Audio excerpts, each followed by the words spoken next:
Salut tout le monde et bienvenue au Supermatozoïde de podcast.com. Mon nom est Mike Tremblay, je suis le plus beau de tous les omelettes de la planète et c'est moi qui est l'animateur de ce podcast d'opinion, le meilleur podcast d'opinion au Québec, sinon au monde, le Supermatozoïde. C'est l'épisode 431 en ce jeudi 9 mars 2023. J'espère que vous allez bien. J'espère que vous n'avez pas oublié qu'en fin de semaine, on avance l'heure. Et moi, j'ai pas oublié une chose, malgré, on va dire, mon handicap, et je vous en parle dans quelques instants. On va accueillir quand même chaleureusement notre ami Steve Depoche. Salut Steve Depoche, comment ça va? Hello. Ça va bien, toi? Ah non, t'es en forme, ouais, ça va. Je suis en forme, je suis nouvellement papa, moi.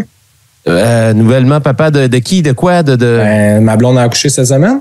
Ah ouais? Ouais. OK. Elle était pas, c'est pas fait opérer? C'est quoi? Ils ont laissé un instrument puis elle l'a comme ressorti, non? Non, mais cette semaine, elle était à l'hôpital, puis l'hôpital il a appris qu'elle avait accouché. OK. Ouais. C'est quasiment malaisant. C'est que, tu veux-tu raconter l'histoire ou on arrête ça là? Mais Okay. Non, c'est que le système est tellement bien fait qu'elle avait un suivi post-opératoire.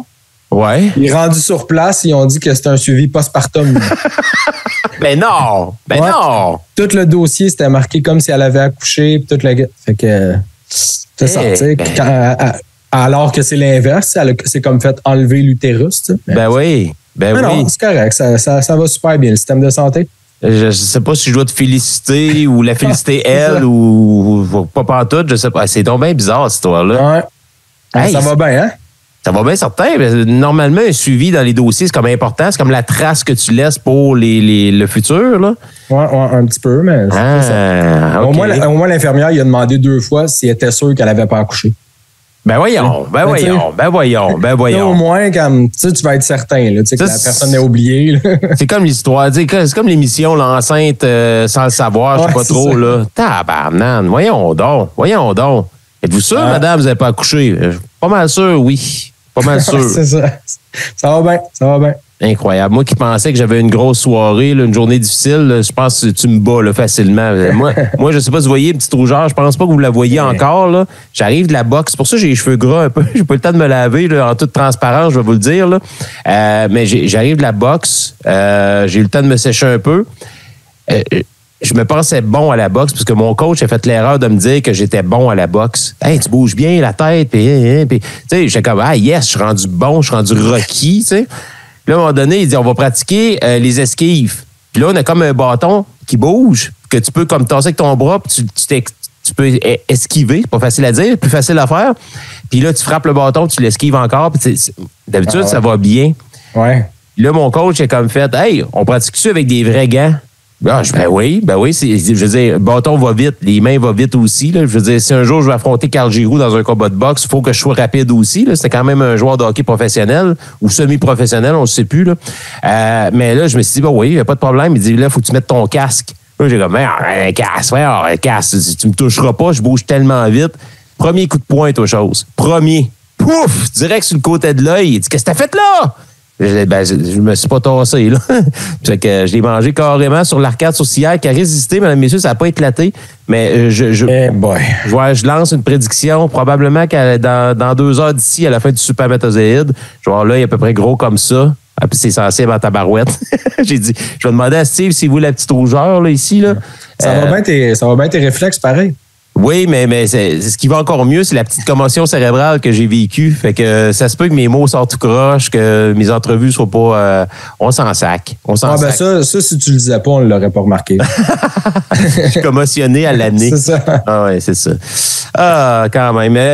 Il y a quelque chose que je me rappelle malgré tout, c'est qu'hier, c'était la Journée internationale des droits des femmes. Je veux juste commencer l'émission cette semaine en vous souhaitant une belle journée en retard, mais une belle journée quand même aux femmes et à vos droits. Hein? Bienvenue parmi les hommes, bienvenue dans un monde égal, bienvenue dans la vie que vous devriez avoir depuis toujours, mais que finalement, ça n'a pas toujours été comme ça. Mais je veux juste vous souhaiter une excellente journée des droits de la femme. Toi, as-tu quelque chose à dire là-dessus? Non, ben disons que les droits de la femme, il y en a beaucoup qui disent c'est réglé. Ah, je pense pas. Non. Il y en a même qui disent les hommes déguisés en femmes, là, pas d'affaire à parler d'eux autres, là, aujourd'hui, là. Pas d'affaire, là. Non, c'est fâchant, là. Et ça touche ma masculinité, là. Wow! Hey! C'est quoi l'idée, là, de parler aux enfants quand t'es déguisé en femme, là? C'est incroyable, pareil, hein? On a vu ça passer au cours des derniers jours, la dernière semaine. C'est malgré toutes les émissions, malgré toutes les choses qu'on peut parler par rapport au drag queen, par rapport au... Non, ça passe pas. Il y a des gens qui trouvent que c'est des clowns, qui trouvent que c'est ces hommes-là qui se sentent femmes, n'ont pas le droit de s'habiller en femme ou de. En tout cas, moi, ça me renverse. Au lieu de les laisser faire, ça vous tente pas juste de les laisser vivre leur vie sans jugement. Puis s'ils parlent à des enfants, les enfants ils ont du plaisir avec eux autres, là, ben au moins, juste expliquer aux enfants c'est qu'est-ce que la personne a fait au lieu de la juger. Puis peut-être rendre votre enfant pire que vous plus tard en leur racontant n'importe quoi. Là. En tout cas, c'est ce que je pense. Là. Faut que tu t'en passes de ça, là, mais moi à chaque fois, ça me renverse. Là. Ouais, mais tu sais, on dit beaucoup qu'on fait du progrès, mais des fois, on fait du surplace puis on recule aussi. Là. On regarde juste au sud, nous autres, là, les États-Unis, là, c'est pas super beau. Ils disent, c'est pas tous les États-Unis. Mais non, mais ça commence avec 13 États, puis après ça, ben il y en a une de plus, puis une autre. À un moment donné, tu sais, là, c'est l'avortement. Après ça va être quoi? Parce qu'il y en a, là, ça va commencer à être d'autres droits qui vont être enlevés à d'autres communautés. Fait que, en tout cas, ça va bien, mais c'est pour ça. Honnêtement, là, ça a été moins pire cette année, mais les dernières années, pourquoi l'homme n'a pas une journée? Puis, mais c'est pas la même. C'est ça. On n'a pas tous les mêmes. Tu sais, les droits, côté droit, les hommes, je pense qu'on a moins à se battre, si on veut. Hein? Non. C'est assez acquis dans bien des places. Là. Oui, puis c'est important. C'est important, l'égalité homme-femme, mais comme tu dis, les femmes l'ont pas eu facile. Contrairement aux hommes. Donc, s'il y a moindrement une journée où on peut les saluer, les dire qu'ils sont importantes, qu'on les aime, on est content qu'ils marchent à nos côtés et non 15 pas à l'arrière, là, ben, c'est une journée comme celle d'hier, lors de la journée c'est la journée de la femme et de leurs droits, finalement. Oui, c'est ça. Ils ont vraiment changé aussi. Maintenant, c'est vraiment la journée internationale des droits de la femme. Parce que c'est là-dessus qu'on doit travailler. Là, parce que, tu sais, oui, ici, on est quand même bien, mais tu regardes à travers le monde, là, c'est pas un acquis partout, disons. Hein. Oui. En tout cas, moi, si j'étais une drag queen, je pourrais me mettre un peu de maquillage, pour cacher ça fait mal. Ça se peut que pendant mon animation, je tombe sur le côté. En tout cas, moi, je connais une place qui accepte les hommes autant que les femmes et c'est le Poké Station, mesdames, messieurs. Ben oui. Ça fait longtemps que tu y étais? Moi, ça fait longtemps, pour vrai. Là, Alex me disait, ça fait longtemps qu'on t'a pas vu, Mike. Je le sais, je manque de temps, là, mais je vais y aller en fin de semaine. Sûr et certain, m'aller faire un tour. Ça, c'est au 5687 boulevard Jean 23, ici, à Trois-Rivières. Si ça vous tente, puis c'est drôle, parce qu'il y a une auditrice, elle dit, c'est quoi donc le code, le code rabais Matozoïde 15? Non, c'est pas ça. C'est Mato Radio 15. Donc, ce que vous faites, vous présentez là-bas sur place. Je vous rappelle l'adresse, 5687 boulevard Jean 23, à Trois-Rivières. Allez pas à Montréal. Allez pas à Tombouctou. Non, c'est à Trois-Rivières que ça se passe, directement au comptoir. Vous commandez un Pokéball et vous dites le code promo Mato Radio 15 et on vous offre 15 % de rabais.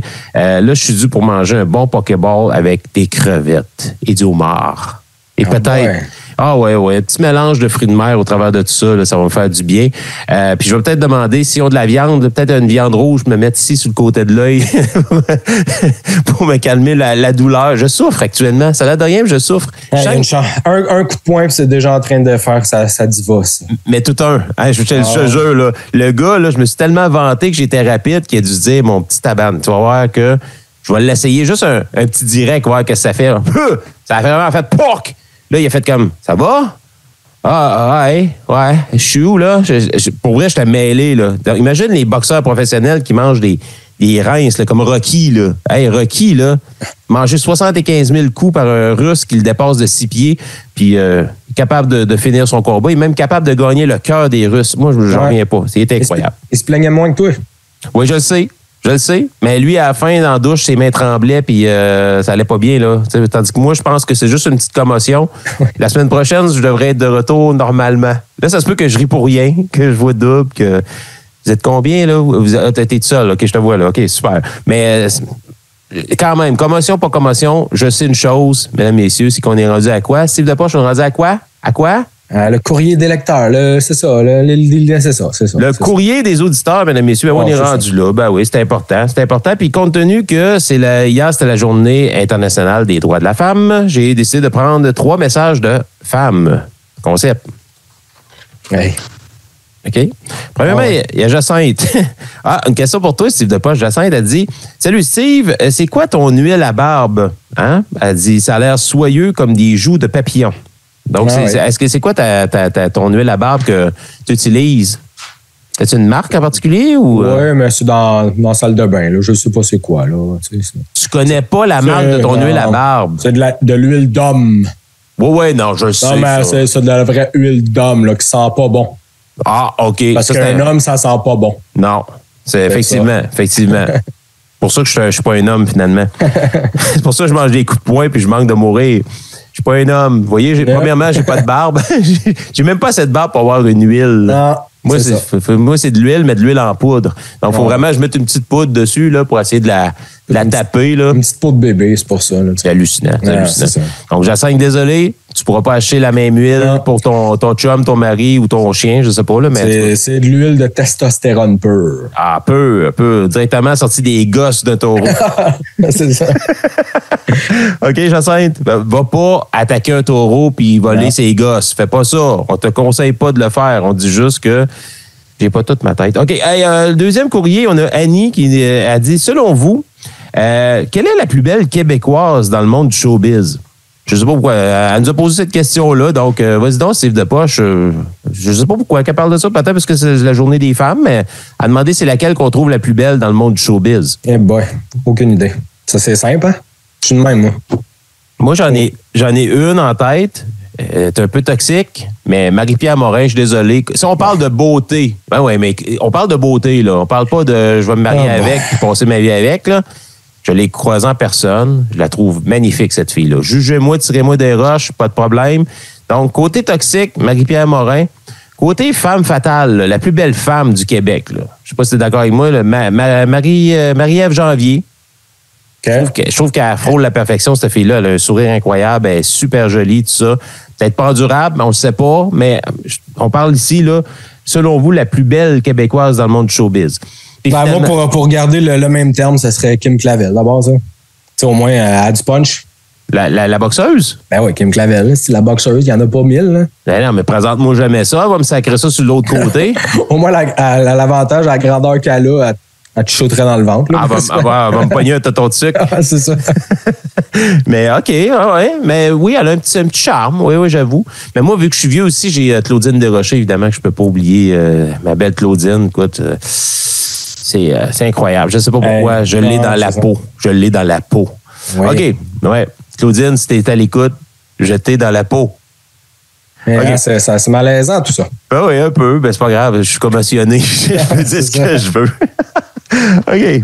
Le dernier. Manon. Salut, Mike. Pourquoi as-tu passé aux nouvelles de Radio-Canada cette semaine? Bon. Premièrement, c'est même pas cette semaine, c'est la semaine passée, Manon. Excuse-moi de te reprendre de même, là. Mais non, c'est ça, j'en ai pas parlé dans le podcast la semaine passée, mais oui, j'ai passé aux nouvelles de Radio-Canada. T'avais-tu vu ça passer, l'examen? Ben, pas l'examen, mais l'espèce d'activité académique du Cégep de Trois-Rivières qui voulait combattre les préjugés en utilisant des préjugés? Ouais. T'as vu ça passer? Ouais, c'était l'initiative d'un prof, je pense. Ben, je sais pas si c'est probablement, là, je veux dire, ils sont responsables des activités qu'ils font, mais moi c'est à partir de là, dans le fond, j'ai fait une publication sur la page Facebook du Supermatozoïde. Ceux qui pensent qu'on n'est pas vu, puis on n'est pas lu, puis on n'est pas écouté, ben, dans votre face. Hein? Radio-Canada.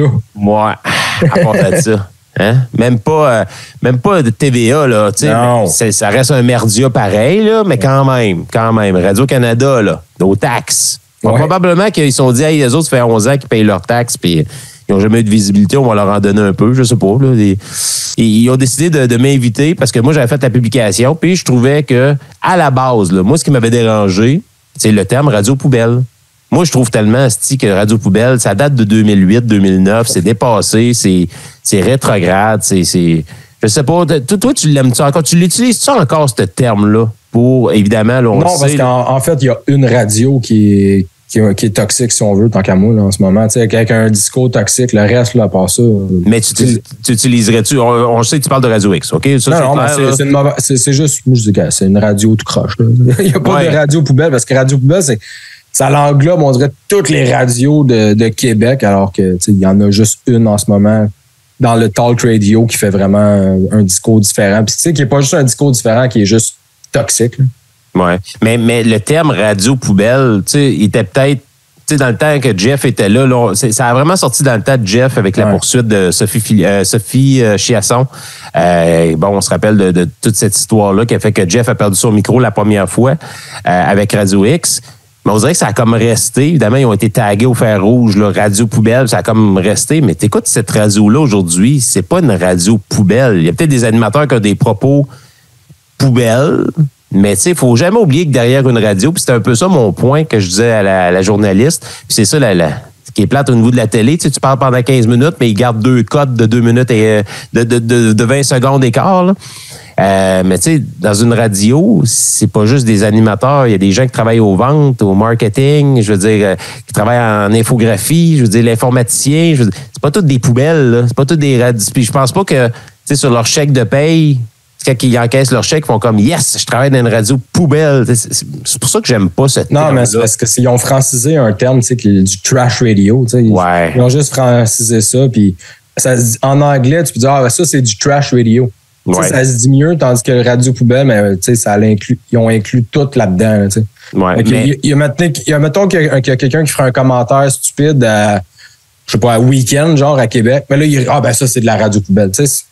Alors que c'était juste un commentaire stupide. C'est juste qu'ils ont inclus ça là-dedans, mais on dirait qu'ils sont pas capables d'en sortir. Puis des trucs comme la clique du plateau, des places de même, on dirait que dès qu'il y a de quoi, c'est la fin du monde. Là, alors que ça va arriver qu'il y a des trucs qui vont sortir de tout croche par genre Luc Fernandez. Puis tu sais, ça va pas dire c'est de la radio du poubelle, ils vont juste dire c'est un commentaire innocent. Tu vois qu'il y a une différence, mais on dirait que c'est collé à Québec, puis ça s'en sortiront juste pas, on dirait. Ouais, mais 2 chums comme nous autres qui s'en parlent, puis on parle de radio poubelle, puis on fait allusion à que ce soit Radio X ou une autre. Là, c'est correct. Dans un contexte académique, je trouvais que c'est combattre un préjugé en utilisant un préjugé en partant. Tu sais, si vous étiez dans une radio poubelle, au lieu de dire, gars, mettons que vous êtes dans une radio d'opinion, tu sais, ça aurait été si simple, juste de dire le contexte. Puis après ça, t'exposes des préjugés dans l'exercice en tant que tel. Tu sais. Puis même encore là, mon point, ce que j'ai dit aussi dans au niveau de la radio, c'est pas... Tu sais, les jeunes d'aujourd'hui sont plus évolués que nous autres à leur âge. Moi, quand j'avais 15-16 ans, ça se peut que j'avais des préjugés, puis j'en parlais ouvertement, puis c'était comme ça dans le temps. Puis c'était pas mieux, là, tu sais, on s'entend, là, c'était pas terrible, mais c'était comme ça. Les gens avaient une plus grande liberté d'expression là-dessus, puis on avait moins de filtres. Aujourd'hui, on a appris à vivre, on a appris, pas juste à cause de l'âge et la sagesse, mais je veux dire, les jeunes aussi ont appris à faire attention. Il y a des mots en haine, tu sais, qu'on ne dit plus. Le mot qui veut dire homosexuel commence par F, tu sais, le fameux mot fif, là. Ça, on peut peut-être plus le dire, ou tapette, tu sais, ces mots-là. On les utilise plus. Pourquoi? Ben parce que, tu sais, à un moment donné, on a appris que c'était des préjugés, puis c'était pas correct, puis en même temps, ils ont des mots qui existent pour ça. Tu sais, c'est des homosexuels ou ce sont des gays. Mais utilisons les vrais mots. Tu sais. Là, au niveau de l'exercice, on parlait de préjugés, que j'ai trouvé ça quand même assez rough. Tu sais, ils boivent tout le temps, puis ils travaillent jamais. Ce sont les BS. Tu sais, je veux dire, ils viennent voler nos jobs. C'est qui? Ben, ce sont les immigrants. Tu sais. Je sais pas, j'avais l'impression... En plus, c'est plus le fait de faire un genre de jeu d'association que... Tu sais, tu peux dire... Tu aurais pu parler de tous les préjugés qui existent, mais de le faire d'une autre façon. Là, c'était comme... On dirait que c'était... Il y a sûrement des jeunes là-dedans qui savaient même pas c'était quoi qui était avec quoi. Puis là, ils apprenaient que finalement... Ah ouais, OK, c'est ça, les BS, c'est comme ça, tu sais. Non, ben moi, je pense plus qu'eux autres, ils le savaient, les jeunes, déjà à la base. Ils n'avaient pas besoin d'une activité pour se faire souffler des... Je suis convaincu que cette activité-là, là, tout le monde a eu 100%. Là. Tu sais, les jeunes d'aujourd'hui sont intelligents, ils ont l'Internet, ils envoient des choses qui n'ont pas d'allure sur le web, puis tout ça. Puis oui, ils en font des erreurs aussi, c'est des jeunes. Là, tu sais, ils vont en faire des erreurs, puis comme on en a fait, nous autres. Mais côté intelligence, logique, côté au niveau des préjugés, au niveau du jugement, sont plus avancés que nous autres. Là. Tu sais, moi, que j'avais 16 ans, je n'ai pris de l'alcool, puis je m'en donnais, j'avais peut-être dépassé la limite, puis j'avais pris mon auto. Puis, tu sais, aujourd'hui, les jeunes font plus attention, sont plus responsables, sont mieux que nous autres, finalement, à leur âge. Là. Tu sais, ils ont évolué là-dedans, puis ils répètent pas les mêmes erreurs que leurs parents, puis ça, je trouve ça assez extraordinaire. Pour ça que cette activité-là, je trouvais que c'était rétrograde, c'était pas c'était pas quelque chose qui aidait au débat puis aidait aux préjugés. Je trouvais juste que ça les faisait ressortir encore plus pour quasiment donner raison à ceux qui utilisaient ça dans leur radio. Tu sais, c'est juste qu'au final, ça donnait rien. Hein. Ça n'apportait rien. Ça apporte rien, mais ça donne du gaz à Jeff Fillion, toute cette gang-là. Eux autres, ils l'ont exposé au niveau de leur radio. Hey, regardez ce que le cégep de Trois-Rivières parle de nous. Hein? Encore des radios poubelles, les préjugés qu'on dit. Puis, eux autres, ça leur donne du gaz. Là. Ça, c'est mon dernier argument que j'ai dit à la fille à la radio. Vous vous rendez pas compte qu'en utilisant des termes forts comme ça, vous voulez tellement impressionner puis aller avec des préjugés forts puis extrêmes pour comme conscientiser les jeunes que vous donnez du gaz à l'autre gang, l'autre côté, qui attendent juste ça pour se victimiser. C'est ça qui me fait chier là-dedans. C'est ça qui m'a dérangé. Je pense pas que ça... Malheureusement, ça va toujours être là, mais c'est beaucoup moins qu'avant. Il y a des préjugés, comme tu disais, les jeunes les ont plus. C'est plus en eux, là, malheureusement. Eux autres, ils sont habitués d'une autre vie que nous autres, on pouvait avoir avant. Fait que ça change, mais ça revient à ce que j'ai dit. Il y a tout le temps du monde qui vont tout le temps revenir avec ça, comme la clique, des trucs de même. Dès qu'il y a quelque chose qui va sortir de Québec, on dirait qu'ils sont collés avec ça. Ça va prendre 20 ans, ils vont être encore en train de parler de ça. Fait que c'est plus ce monde-là que je trouve qui sont désolants de ne pas être capable de prendre du recul puis d'analyser les choses. Comme peu importe que ce soit les personnes sur le bien-être social ou quoi que ce soit. Je pense qu'on est de plus en plus capable à prendre du recul, mais il y en a tout le temps qui sont pognés assez, ils sont pas capables de sortir du vieux moule, puis malheureusement, c'est plus eux autres, mais les jeunes, je pense que sont plus capables de prendre le pas de recul que nous autres, les vieilles générations, on prenait pas avant. C'est comme si je disais, mettons, j'ai manqué à le dire dans l'entrevue, j'ai quand même resté poli, c'était Radio-Canada quand même, là, on va se le dire. C'est pas la même clientèle que les gens qui écoutent le podcast actuellement, là, on va dire ça comme ça, puis je dénigre pas un côté ou l'autre, c'est pas la même tranche d'âge. J'ai manqué de dire, c'est comme vous, madame, c'est Julie Verville, madame Verville. Si je trouve que vos propos sont pas pertinents, est-ce que je vais dire que Radio-Canada est une radio impertinente? Ben non, je veux dire, c'est peut-être une animatrice que je trouve pas pertinente. Puis évidemment, j'avais peur qu'elle le prenne personnellement alors que c'était juste un exemple. Mais tu comprends-tu que l'expression radio poubelle s'applique pas, là. Ça s'applique plus. Puis oui, je comprends la définition. Puis le fait qu'on a traduit trash radio. Mais en même temps, ça s'applique plus. Il y a du trash, il y en a partout maintenant. Il y en a sur le web. Lux Media n'est que ça, du trash. Je veux dire, tant qu'à ça, là, je veux dire, on va utiliser ce terme-là pour beaucoup plus que Radio X, tant qu'à moi, qui est la radio visée par l'expression radio poubelle. Je vous dis pas qu'il mérite pas ce terme-là à 100%, mais en même temps, je continue à croire que si vous n'êtes pas d'accord avec les propos de certains animateurs, il ne faudrait peut-être pas condamner tout le monde qui travaille à cette radio-là. Puis ça, je l'ai dit à partir du jour 1 que j'ai quitté la plateforme avec mon podcast. Je sais qu'il y a des gens qui ont compris ce que je veux dire, mais il y en a d'autres qui sont quand même fermés à l'idée puis ils veulent continuer à détester Radio X. Bien, détestez-les, là, j'ai aucun problème. Vous pouvez même encore les nommer en tant que radio poubelle. J'ai aucun problème avec ça non plus. Dans un contexte académique, je trouvais juste que c'était ordinaire. Je trouvais que le prof était sorti de son cursus là, éducatif, académique. Je trouve que ça n'a juste pas d'allure. C'est un peu comme les profs qui décident de parler à des... Parce que c'est histoire vraie, là, c'est arrivé à ma fille, puis elle était quand même assez jeune, il y a plusieurs années. Un prof qui parle à sa classe de jeunes qui ont peut-être 7-8 ans, commence à faire un éditorial sur Donald Trump, pourquoi il ne devrait pas être élu, puis Chris, ils ont 7-8 ans, là. Je veux dire, je comprends que toi, personnellement, tu veux t'impliquer, ça te touche, tu as besoin d'informer les jeunes par rapport à des préjugés ou à des gens que tu trouves détestables. Mais quand même, je pense qu'il faut quand même que tu fasses attention dans un contexte académique. Tu peux pas dire ce que tu veux comme ça, puis te lancer dans un éditorial personnel pour tenter d'éduquer les jeunes par rapport à tes valeurs à toi, personnelles. En tout cas, je sais pas si c'est clair ce que je dis, là, mais il faut faire attention quand même, là.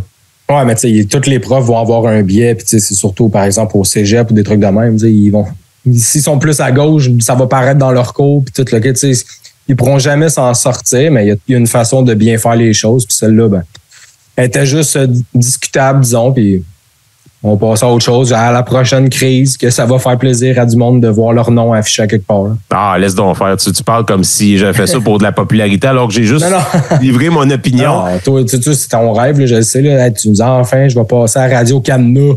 Enfin. Mais tu sais, ce qui m'a rassuré là-dedans, au début, là, pour vrai, quand je me suis vu à la télé le soir même, je l'avais enregistré parce qu'on enregistrait le podcast mercredi passé, là. Mais je l'ai enregistré, je dis, bon, je vais voir, premièrement, si c'est vrai que la télé donne 10 livres. C'est pas vrai, premièrement. Ça donne 20 livres. Puis deuxièmement, je veux juste voir si j'ai l'air d'un espèce de mononcle chialeux, tu sais, avec ma veste carottée, puis qui veut juste chialer pour chialer. Finalement, c'était pas tant pire. Puis en plus, à la radio, le lendemain, Alexis Sanson puis Catherine Godreau du 106.9, qui est un peu notre radio parlée à nous dans la région de la Mauricie, allait dans le même sens que moi. Puis j'étais content de voir que je faisais pas juste chialer pour chialer. Je pense que oui, on peut travailler sur l'esprit critique des jeunes, développer ça. C'est super important. Puis ça fait longtemps qu'on en parle aussi, qu'on devrait tasser certains cours pour montrer aux jeunes comment s'informer, comment développer un esprit critique par rapport, que ce soit les préjugés, que ce soit par rapport à plein d'affaires. Mais faut quand même faire attention au choix des mots parce que tu sais, ce qui semble faire ton affaire, toi, en tant que prof, peut déranger justement d'autres personnes qui, eux autres, vont utiliser ça pour se victimiser. Puis je trouve que la ligne est quand même très, très mince là, entre... Surtout de nos jours. C'est ça. Surtout en 2023, je trouve que la ligne est mince entre... Il n'y a aucun problème, on peut envoyer ça dans un niveau académique avec 25 élèves au cégep. Puis que même si ça sort publiquement, il n'y a aucun problème. OK, eux autres, ils voient ça comme ça. Parce que le cégep, eux, de leur côté, la relationniste, qui a été super gentille, elle m'a répondu sur Facebook en message privé. Après ça, on a comme pas débattu un contre l'autre. Là. Elle a parlé, puis j'ai parlé par la suite au niveau de la radio. Mais tu sais, elle disait, non, on vise toutes les radios, puis nous, c'est vraiment dans un contexte académique, puis... Mais elle n'était pas convaincante. Là. Puis elle veut pas arrêter de combattre les préjugés. Je suis d'accord avec elle. Mais en même temps, il doit y avoir un moyen de modifier l'exercice pour que ça soit acceptable, autant du côté des pirates que de ceux qui aiment la radio plus belle que des côtés des woke. Tu sais, tant qu'à faire avoir des préjugés, on peut en avoir aussi, nous autres, avec? Là, on vit dans un monde de préjugés, qu'on veuille ou non. Là, on parlait vraiment de l'extrême par rapport au racisme, par rapport à plein d'affaires, les gens qui n'ont pas beaucoup d'argent, qui n'ont pas d'emploi. Mais il y en a partout. Aussitôt que tu dis le mot woke, c'est un préjugé. C'est quoi un woke, dans le fond? C'est une qualité ou c'est un défaut? Il y en a qui voient ça comme une qualité, il y en a d'autres qui voient ça comme un défaut. Là. On dirait que ça dépend de qui le dit. Exact. Puis de la façon qu'on le dit aussi. Ouais, c'est ça. C'est quand même, ce qui est quand même particulier. Anyway. Hey, on va faire un suivi de dossier. Épisode 428, parce que j'ai un invité cette semaine, je sais pas si tu te rappelles, t'étais pas là, mais tu l'as peut-être écouté. Parler des initiations. Des initiations au hockey, j'ai raconté mon expérience, comment je l'avais vécu. Et il s'en est passé des choses depuis, on va dire, les scandales que tu avais lancés dans le podcast par rapport à l'équipe Canada Junior, les initiations, après ça, démission de Gilles Courteau, après ça, nomination de Mario Cecchini. Je veux dire, il s'en passe des choses. L'arrêt des bagarres dans la Ligue de hockey junior majeur du Québec. C'est pour ça que cette semaine, j'ai décidé d'inviter mon ami Steve Turcotte, un gars avec qui j'étais au cégep à Jonquière, avec qui j'ai joué au hockey. Il est journaliste au Nouvelliste, journaliste sportif. Donc, il va venir nous jaser ça, justement, de tous ces dossiers-là en même temps. On va jaser. Donc, je te libère. On va aller faire une petite pause. Ben oui, c'est comme ça, Steve. C'est comme ça, c'est la vie. Mais inquiète-toi pas. On va aller vider ta poche tantôt. Ça va nous faire plaisir. Ça va te faire plaisir. Ce qui est intéressant, là, et je vais vous dire ça avant de prendre la petite pause, c'est que lorsque vous nous écoutez, en passant, salut les gens qui nous écoutent en direct. On est 1000, ils sont 1000 en ce moment. Non, ils sont même pas 100, mais c'est pas grave. Ça s'en vient, ça monte tranquillement. On vous salue, on est contents. Les auditeurs aussi en audio, ce qui est le fun, c'est qu'il y a 2 podcasts différents. Donc, ceux qui nous écoutent sur Touski TV, ils vont avoir des publicités de Touski TV. Puis ceux qui nous écoutent en audio, vous allez avoir une publicité exclusive de Jean Tremblay qui nous envoyait ça. Un nouveau produit de Matogénix, donc qui vient de sortir tout juste. Là. C'est tout chaud, encore une fois, dans sa boîte de carton. Donc, on va écouter ça ensemble. Une petite publicité. Pour retour, on aura Steve Turcotte, journaliste sportif. Puis évidemment, ceux qui nous écoutent sur Touski, raison de plus pour écouter le podcast en audio. Je dis ça, puis je dis OK, on fait une pause et on revient avec notre invité, Steve Turcotte.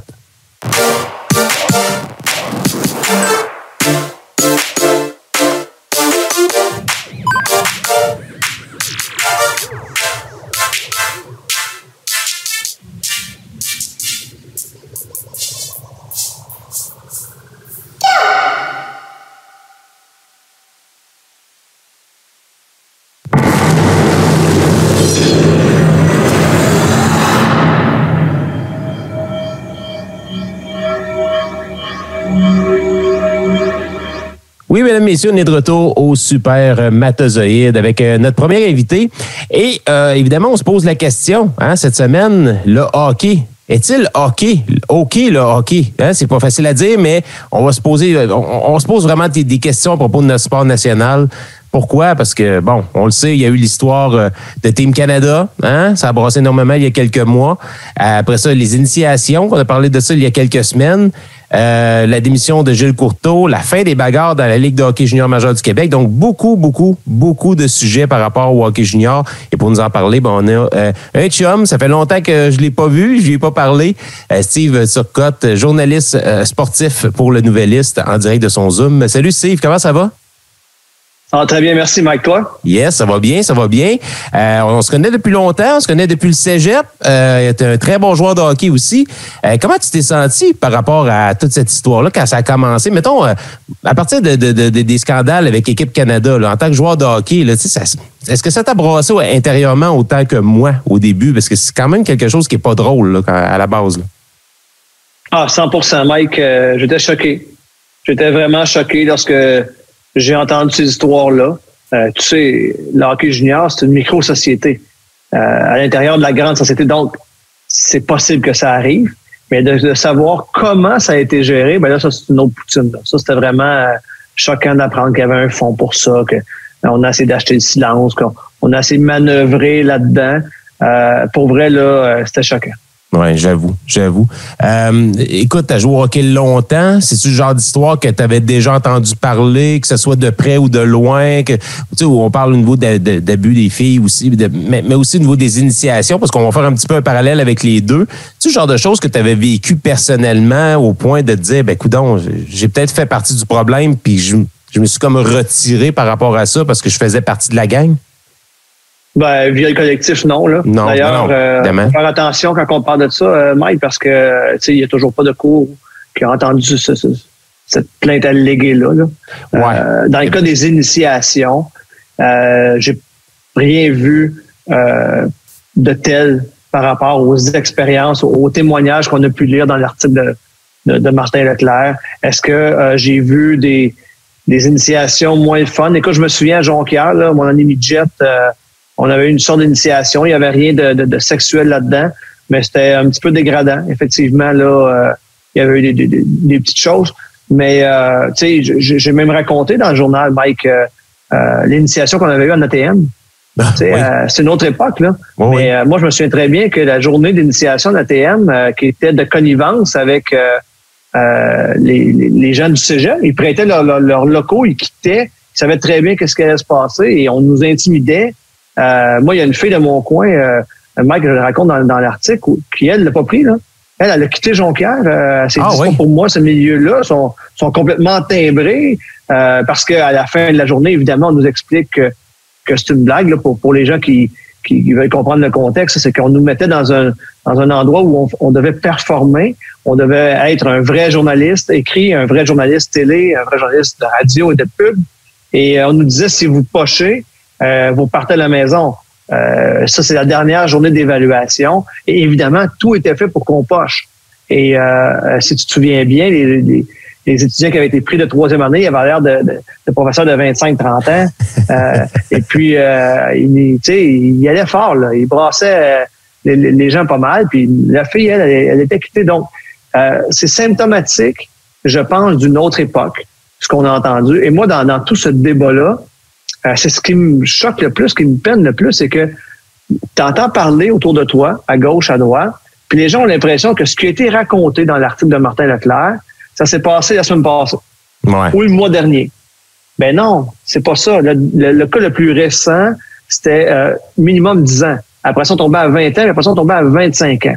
Ben, si on porte notre regard sur la société, à ce moment-là, il y a plein de choses qui sont différentes d'aujourd'hui. Là. Puis moi, ben, c'est ça, je baigne dans le hockey junior, j'en vois, je suis souvent à Shawinigan, mais je suis aussi à Drummondville, à Victoriaville, je me promène. Tu sais, j'ai vu ce que les Highlanders de Charlottetown faisaient dans le passé en finale, tout ça, et c'est bien loin du hockey junior que moi je connais en tout cas ces jours-ci. OK. ATM, je me rappelle aussi la vente d'esclaves. Là, je sais pas si tu te rappelles de ça. Ça, c'était quand même sympathique parce que dans mon point de vue, à moi, au niveau des initiations, je le disais, moi, j'ai vécu des choses qui étaient pas drôles, dont des joueurs qui se sont mis... Tu sais, là, l'initiation, c'est un passage obligé dans une équipe. Pour faire partie de l'équipe, bon, ben, on se faisait initier, puis tout le monde y passait. Puis ceux qui étaient réticents à se faire initier ben, devenaient automatiquement les moutons noirs de l'équipe. Je sais pas de ton côté, c'était un petit peu comme ça, là, mais ça se reflétait même dans les parties, sur la glace, partout. On disait qu'ils étaient comme exclus. Ils n'étaient pas dans l'équipe, donc s'était pas fait initier. On l'embarquait pas dans l'équipe.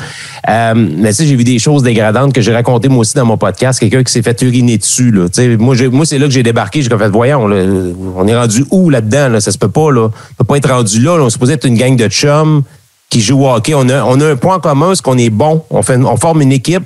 On est bon au hockey. On est supposé avoir une belle saison. Puis les nouveaux qu'on intègre dans l'équipe, on leur pisse dessus. Je dis non, ça marche pas, là. Tu sais, moi, ça m'a rendu complètement fou. Puis c'est là que j'ai décroché par rapport à l'initiation. Mais je reste quand même à dire que l'initiation devrait rester dans les sports, mais devrait être plus quelque chose qui regroupe l'équipe, qui accueille les nouveaux plutôt que de faire des choses dégradantes comme ça. C'est un peu ça que tu as vécu, toi, de ton côté, que tu as vu au niveau du hockey junior, ou c'est plus des initiations dans ce style-là depuis, mettons, on va dire les 15-20 dernières années? Ben, présentement, tu vois, Shawinigan, par exemple. Ouais. Depuis quelques années, et ça, je te parle depuis au moins les années de Samuel Girard. L'initiation, c'est un concours de chansons dans l'autobus. Durant un voyage, on oblige les recrues à participer à un karaoké. Et c'est là, d'ailleurs, que les jeunes des Cataractes s'étaient aperçus que Samuel Girard était capable de chanter de l'opéra. Oui. Parce que devant ses pairs, avait décidé de montrer sa voix. Donc là, tu sais, moi je te dis ça, je trouve ça rigolo. Peut-être qu'il y a des gens qui sont très introvertis puis ils disent oh my God, ça n'a pas de sens, je sais pas.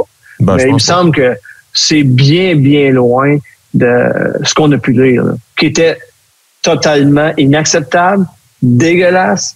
Le matin, là, moi quand j'ai lu Martin Leclerc le matin, j'ai failli vomir. Ah oui. Honnêtement, c'était épouvantable. Et je me disais, aïe, OK, ouais. Et là, je me rappelais de certains exemples que j'avais entendus dans l'armée, au football.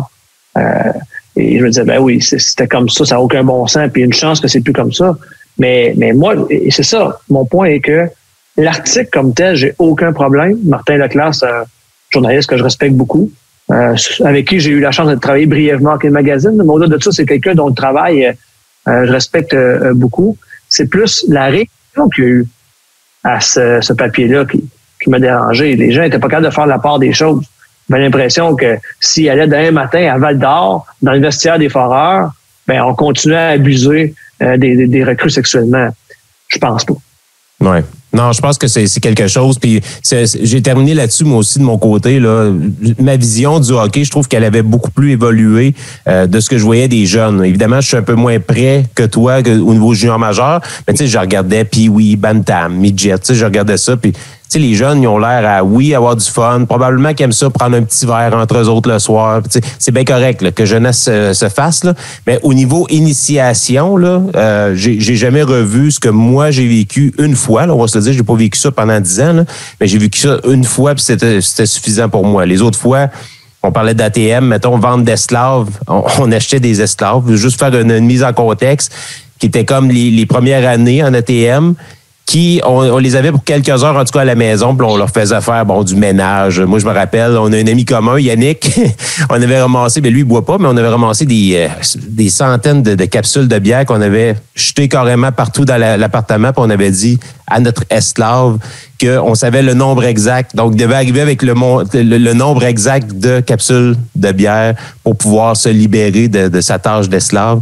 Finalement, on savait même pas c'était quoi le chiffre. Puis à la fin, bien évidemment, on l'invitait, on sortait, on lui payait la pizza, la bière. Tu sais, c'est quelque chose qui était quand même au bout de la ligne, rassembleur. C'est ça que ça devrait être une initiation à la base. Là.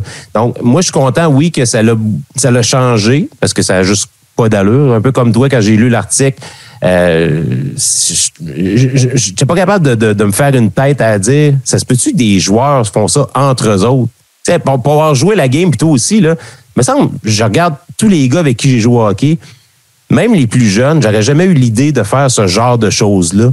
Tu sais, les niaisages de raser, des petites choses comme ça, OK, peut-être, là, tu sais, ça peut passer comme ça, puis c'est rigolo, puis mais encore là, c'était vraiment trop, on dirait. Puis peut-être qu'on a utilisé ces exemples-là pour être spectaculaires, mais en même temps, je pense que c'est ça qu'on avait besoin pour faire réaliser l'ampleur du problème qu'il y a eu à l'époque, qui n'est pas moins grave aujourd'hui, là, on s'entend. Là. Mais comment tu as trouvé la réaction au niveau politique, au niveau de la direction de la Ligue de hockey junior majeur du Québec, M. Courteau, qui a tout simplement démissionné de son poste? Comment tu as trouvé la première réaction par rapport à ça? T'as-tu senti qu'on avait banalisé un petit peu cette histoire-là, compte tenu justement ça se passait plus vraiment aujourd'hui dans le hockey junior majeur? Ben, je pense qu'on a été pris par surprise. Okay. Côté de la GMQ, de voir à quel point soudainement il y avait de la pression, alors que ça s'était passé il y a 25, 30 ans, 35 ans. Eux, dans la Ligue, évidemment, ils savent très bien comment ça se passe actuellement, à quel point les joueurs sont encadrés, des conseillers pédagogiques, des parrains policiers, plein d'activités de sensibilisation. Le risque zéro, il sera jamais là. Je veux dire, il va toujours avoir des débordements. L'important dans une ligue, ou peu importe dans un organisme, c'est est-ce qu'il y a un mécanisme en place qui va essayer de prévenir ça et que si ça arrive, il y a quelque chose, il y a des séquences, il y a des conséquences à tes gestes, il y a une marche à suivre en tel cas. Et je pense que c'est le cas. Si je donnais l'exemple, l'an dernier, les Cataractes gagnent la Coupe du Président à Charlottetown. Et ils ont gagné. Ils sont contents, Mike? Ben oui. Ils aimeraient ça, eux autres, fêter? On dit non, vous ne comprenez pas, là. Il y a un protocole dans la Ligue et dans 2 heures, l'avion quitte. Oh! Fait, à partir du moment où est-ce que tu as fini, tu as gagné, tu es sorti de l'aréna, tu as 90 minutes ou 2 heures pour reprendre l'avion, tu dois quitter. Pourquoi? Ben parce qu'il y a eu des débordements dans le passé. Puis parce qu'ils se sont dit, regarde, l'équipe qui gagne s'en va dans son marché, ils iront fêter avec leurs amis là-bas, mais c'est pas vrai qu'ils vont aller fêter dans la ville adverse où il pourrait y avoir des débordements. Donc, dans ce cas précis-là, il y a vraiment eu un travail qui a été fait par la Ligue pour se dire, regardez, on a eu une problématique, comment qu'on peut faire? OK, on travaille avec un protocole. Même chose avec la Coupe Memorial. Les Cataractes perdent en demi-finale. Et ça arrive le soir. Il est 10 heures le soir. L'hôtel est payé, là. On nous dit, non, l'hôtel est payé ou pas. Vous prenez l'avion ce soir. L'avion décolle dans 2 heures. Et vous repartez. On ne prendra aucune chance que quelqu'un décide à l'hôtel de faire le party ou d'aller en ville. Non. Tout le monde retourne à la maison. Donc, c'est pour ça, tu sais, de l'intérieur, tu regardes ça, tu te dis, Colin, les choses sont mises en place, c'est sérieux. À bord de l'avion, en passant, Mike, 0 alcool. 0, là. Même pas une petite bière pour relaxer, rien. Ah, ouais. 0. Et incluant les propriétaires et tout ça, là. Les gens des Cataractes avaient pris la parole. Regardez, la Ligue était là. La Ligue avec nous. C'est ça le protocole, que j'envoie pas un sortir une bière parce qu'il va avoir un problème, blablabla. Puis, nous, on était dans le milieu, les journalistes entre les gens de la Ligue et l'état-major des Cataractes et les joueurs. Donc, quand même assez bien placé pour voir ce qui se passait. Puis, les gens suivaient le protocole, là. M. Courteau a démissionné. Bon, semblerait-il, s'est fait prendre à parjurer, à dire des choses qu'il savait peut-être, mais qu'il a décidé de ne pas en parler. Comment je peux formuler ma question? Est-ce qu'il était obligé de démissionner? Et aurait-tu pu juste attendre la fin de son mandat où il sentait vraiment qu'il fallait qu'il fasse sa place pour quelqu'un d'autre? Qu'est-ce qui a fait qu'il a démissionné là? La pression était trop forte? Écoute, moi, j'ai pas reparlé à M. Courteau. J'ai été très surpris de voir qu'il a fait une erreur en commission parlementaire. C'est pas son genre. C'est un gars qui est toujours préparé. Tu sais, là, je suis ici devant toi, puis j'ai l'air de défendre la Ligue.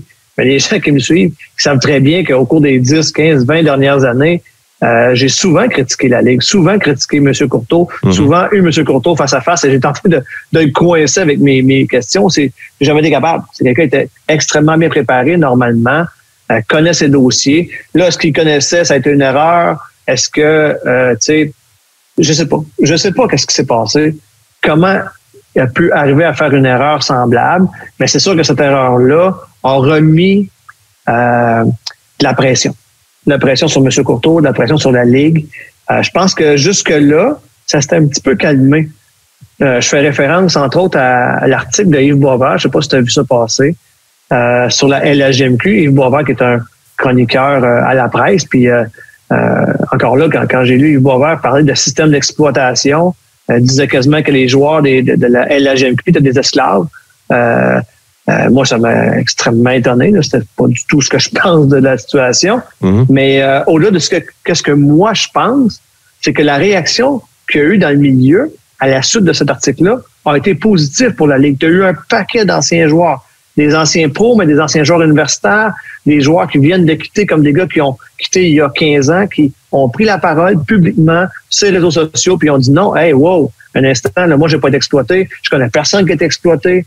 Il y a eu vraiment une vague d'amour qui a été mise sur pied, déclenchée par ce texte de quelqu'un qui est extérieur, qui a droit à son opinion, mais qui visiblement, dans ce qu'il racontait, là, il n'était pas au fait exactement de comment ça se passe. Il comparait, entre autres, la LHMQ avec la NCAA. Je suis désolé, mais c'est pas du tout la même clientèle. La NCAA a encore des joueurs entre 18 et 23 ans. Les juniors majeurs, c'est entre 16 et 20. Il y a un flottement. Tu me dis, c'est pas long. Oui, non. Il y a une grosse différence parce que les années entre les deux, quand tu vas de l'autre côté, Mike, c'est pas évident, là. C'est pas évident. Bien des parents doivent mettre la main dans leur poche. Ça coûte 30, 40, 50 000 $ par année à un parent pour permettre à son enfant d'attendre, si tu me permets l'expression, avant d'entrer dans la NCAA. Donc, il y a un paquet de choses dans ce texte-là qui, pour quelqu'un, un initié, quelqu'un qui est là-dedans, trouvait que les coins étaient tournés ronds. Et il y avait eu donc une grosse vague d'amour. À ce moment-là, je pensais que M. Courteau allait traverser la tempête, finir son mandat, préparer sa succession et tout ça. Mais est arrivé l'erreur en commission parlementaire que je ne m'explique pas. Peut-être un jour, on aura la chance d'y reparler. Pourra nous expliquer. Mais à la suite de cette erreur-là, c'est sûr que là, soudainement, il y avait quand même pas mal de pression. C'est sûr que le scandale de l'Équipe Canada junior qui s'est passé quelques mois plus tôt, ça l'a peut-être pas aidé au niveau de l'émotion des partisans, que ce soit des femmes, n'importe qui. Peut-être pour mettre de la pression, dire, coudonc, qu'est-ce qui se passe avec le hockey? Pourquoi que là, M. Courteau dit pas les vraies choses? Pourquoi? Puis c'est peut-être ça la pression supplémentaire qui a fait que M. Courteau a décidé de quitter aussi, parce que c'était comme deux scandales. C'est sûr que c'est pas par rapport à la Ligue, mais tu sais, avec des joueurs de hockey junior, comme tu as si bien dit, il n'y a pas d'accusation, quoi que ce soit. On a entendu parler qu'il y a eu des vidéos, des gens qui ont vu des vidéos par rapport à tout ça. Mais quand même, moi, je pense que les gens sont très émotifs par rapport à ce dossier-là. Puis on dirait que ça faisait comme deux dossiers back-à-back qui suivaient, puis qui a peut-être aidé à la décision de M. Courteau qui quittait. Là, il l'avait annoncé qu'il quittait là, dans quelques mois à la fin de la saison. Là. Il reste pas grand-chose. Là, la saison, il reste quoi, 2 mois, même pas? Fait que il aurait pu continuer quand même. Là. Donc, c'est passé quelque chose pour qu'il quitte. Je comprends, puis c'est peut-être ça, mais tu sais, c'est comme si, parce que tu sais, l'allégation de viol collectif, là, ça s'est passé dans un banquet à Toronto. Gilles Courteau n'a rien à voir là-dedans. Non, je sais, mais je parle au niveau de... Fait que là, si les gens font des amalgames, mais là, je veux dire, à un moment donné, c'est comme si, toi, il y a une saisie chez ton voisin, puis on se dit, ben, t'es sur la même rue, tu mérites toi aussi d'être du jeu, tu sais.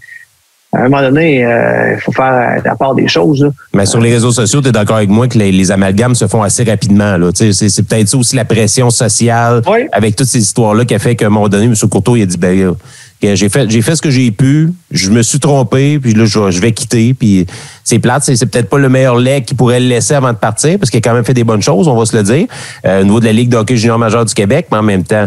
Je pense que c'est cette pression-là qui a fait qu'il a dû quitter. Je veux t'entendre parler sur Mario Cecchini, justement, celui qui devrait le remplacer. Moi, je le connaissais à partir du moment qu'il était président des Alouettes de Montréal, il y a quelques années. Il avait perdu son poste, il est revenu. C'était quand même assez bizarre, mais là, finalement, il quitte lui-même son poste pour se joindre à la Ligue de hockey junior majeur du Québec. Quel genre de personne que c'est, M. Cecchini? Je pourrais peut-être en dire plus dans 1 an ou 2. Moi, je ne connaissais pas beaucoup. Okay. Non, ni personnellement, ni professionnellement. J'ai pas eu affaire à lui. J'entends des bonnes choses. J'ai parlé aujourd'hui avec un membre du comité exécutif de la Ligue qui a rencontré les candidats, tout ça, puis il me vantait beaucoup la feuille de route et la vision de Mario Cecchini. Présentement, il n'a même pas parlé du tout. Okay. On devrait avoir accès à lui en début de semaine prochaine. Présentement, il est en train de finaliser ses dossiers avec les Alouettes. J'ai hâte de voir. Tu sais, Gilles Courteau avait annoncé son départ, ça tout le monde le sait. Et au sein de la Ligue, là, c'était quand même assez unanime que c'était correct, que c'était le temps. Ouais. On avait besoin de 109. C'est la façon dont ça s'est fait que les gens sont pas contents parce que un monsieur comme ça qui a donné tellement d'énergie à la Ligue à 37 ans, 38 ans, qu'il aurait mérité un départ un peu moins cavalier, on va le dire comme ça. Mais au niveau de la passation des pouvoirs, je pense que la Ligue en 2023-2024 a besoin d'un nouveau souffle, a besoin de nouvelles idées. La pandémie a été difficile. Et c'est pas tous les marchés qui aura pris ces fans de hockey junior. C'est vrai dans n'importe quel sport. Là. Si tu regardes ça dans l'événementiel comme tel, c'est pas facile. Mm-hmm. Mais au hockey junior, qui dépend beaucoup de la billetterie puis du sport corporatif, là, c'est encore plus compliqué. Donc, tant mieux si le nouveau commissaire a des bonnes idées, a une expertise différente. Moi, j'ai bien hâte de le rencontrer. Tu suis beaucoup de hockey junior. Je vais t'entendre sur la fin des bagarres au niveau de la Ligue de hockey junior majeure du Québec. Déjà, je pense qu'il n'y en avait plus vraiment beaucoup de bagarres. Là. Comment tu reçois ça de ton côté? Comment tu penses que ça va être accueilli au niveau des partisans du hockey junior? C'est un show de boucan politique, Mike. Qu'est-ce qui se passe? Okay. C'est pas plus compliqué que ça. Il n'y en avait pas, il n'y en a plus de bagarres. Ouais, c'est ça. Ben non, il n'y en a plus. Tu sais, moi, quand j'ai commencé à couvrir ça début des années 2000, là, dans la période d'échauffement, là, personne ne manquait la période d'échauffement. Ouais. Il disait, qu'est-ce qui va se passer sur la ligne rouge? Là, tu voyais des tops de chaque côté se parler, se menacer. Aujourd'hui, tu en vois des joueurs là, qui se parlent sur la ligne rouge. Là. Ils s'invitent à souper après. Ils se parlent de... Non, mais c'est vrai, je te le dis, ils prennent des photos. C'est tout juste, ils ne jouent pas à roche-papier-ciseaux. Vraiment, la Ligue a complètement changé. C'est une Ligue qui est faite sur des habiletés. C'est une Ligue qui joue quand même dur. Là. C'est un jeu physique. Là. Quand c'est le temps que la rondelle tombe, là, il y a des mises en échec, tout ça. Mais de l'intimidation, il n'y en a plus. Des bagarres, des instigateurs, des agresseurs, tout ça, il n'y en a plus. T'sais, on a sorti les statistiques cette semaine. Là, c'est 0.14 bagarres par match. 87% de tous les matchs, 0 bagarre cette saison. Wow. Et quand tu prends ça sur 5 ans, sur 10 ans, sur 15 ans, le déclin, il n'est pas seulement amorcé, là, il est énorme. Donc, de voir des politiciens essayer d'avoir une victoire personnelle avec ça, moi, ça me chicote un peu. Je l'ai écrit, je l'ai dit, ça me dérange pas. Je suis pas gêné de ça. Mm-hmm. Je trouve que on prend un bazooka pour tuer un moustique. Ouais. Et on va se féliciter d'avoir tué le moustique. Et je trouve ça plate parce que, encore là, c'est la même chose, c'est la perception. Tu sais, j'ai toutes sortes de choses sur les réseaux sociaux. J'avais un ami Facebook hier qui disait « J'ai assez hâte au jour où dans le hockey junior, il n'y aura plus de goût sur la 4e ligne. Ça va être des habiletés, tout ça. » Je dis, ça fait combien de temps que tu n'as pas vu de hockey junior? Les goûts, là, la 4e ligne, là, 4, 5 ans, 10 ans peut-être qu'il n'y en a plus. Et là, la personne, ah ouais, OK, je ne savais pas. Tu sais, c'est ça. Fait que les critiques les plus acerbes viennent de gens qui fréquentent pas présentement la Ligue de hockey junior majeur du Québec. On se fie à notre perception du passé, on se fie à des highlights, on se fie à ce qui se voit sur les réseaux sociaux parce qu'évidemment, s'il y a une bagarre de gardiens, par exemple, dans la Ligue américaine, ben ça fait le tour. C'est ça que tu vas voir sur ton fil Twitter. Ouais. C'est une dans les 3 dernières années, mais c'est ça qui, aujourd'hui, va sortir de la même façon que si tu regardes ton fil Twitter aujourd'hui, tu vas voir la fin de Trevor Zegras entre ses jambes, fait une scène exceptionnelle. Mais là, si tu prends ça, puis tu te dis que chaque but de hockey est marqué comme ça, tu vas trouver ça plate parce qu'il n'y en a pas souvent. Et c'est la raison pour laquelle il y a un highlight là-dessus.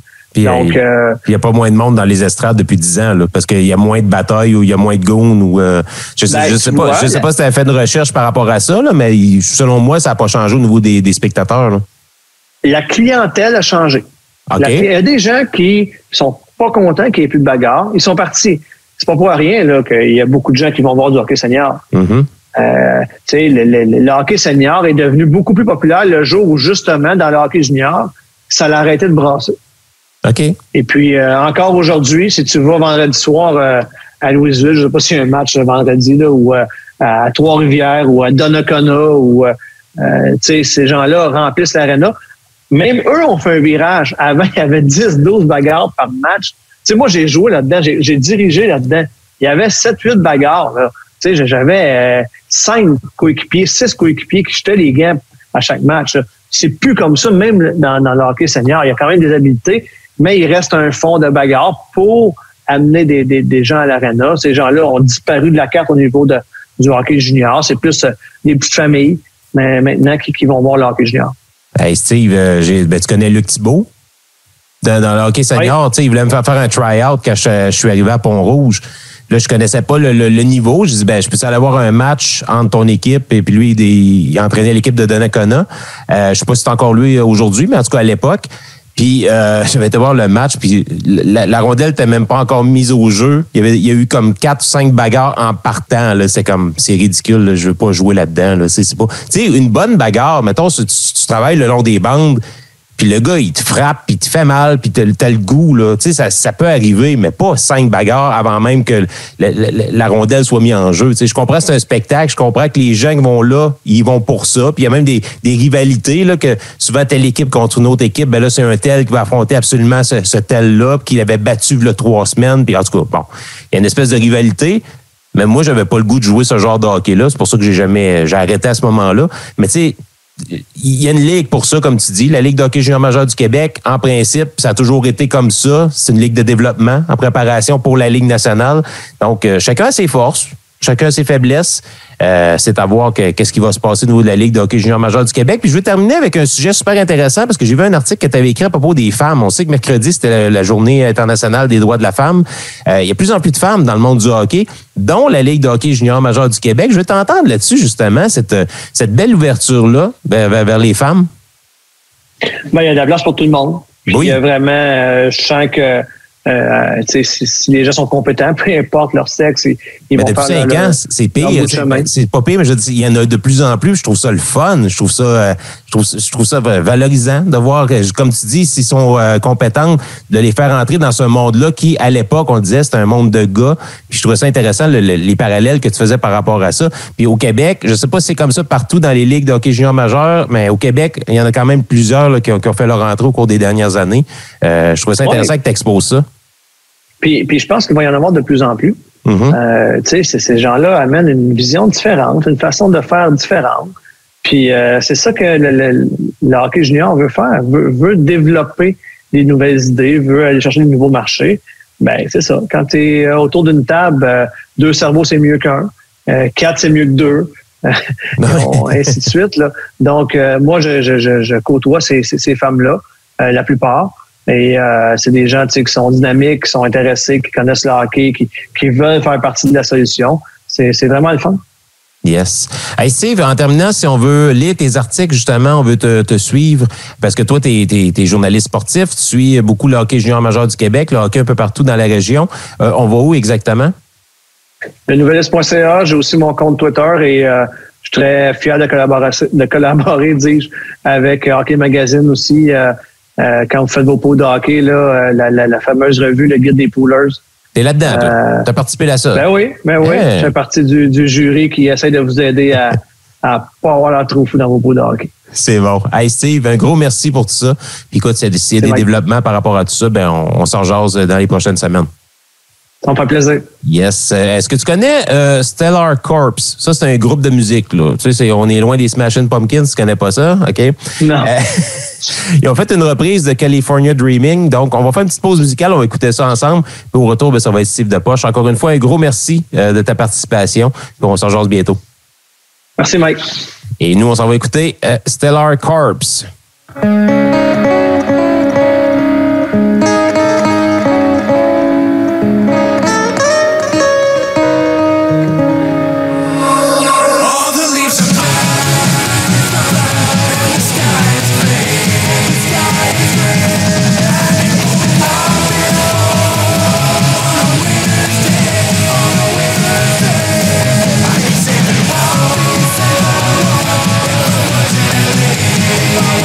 I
On est de retour au Supermatozoïde de podcast.com. Est-ce que tu as aimé la petite chanson, Steve Depoche? J'ai adoré. Hein, c'était tranquille, hein? On a presque dormi. Ou pas. Hey, c'est le temps de fouiller dans ta poche, mon Steve Depoche, cette semaine. De quoi qu'on parlerait bien, le premier sujet? Hey, le prix de l'essence, as-tu vu ça, le prix de l'essence qui a monté?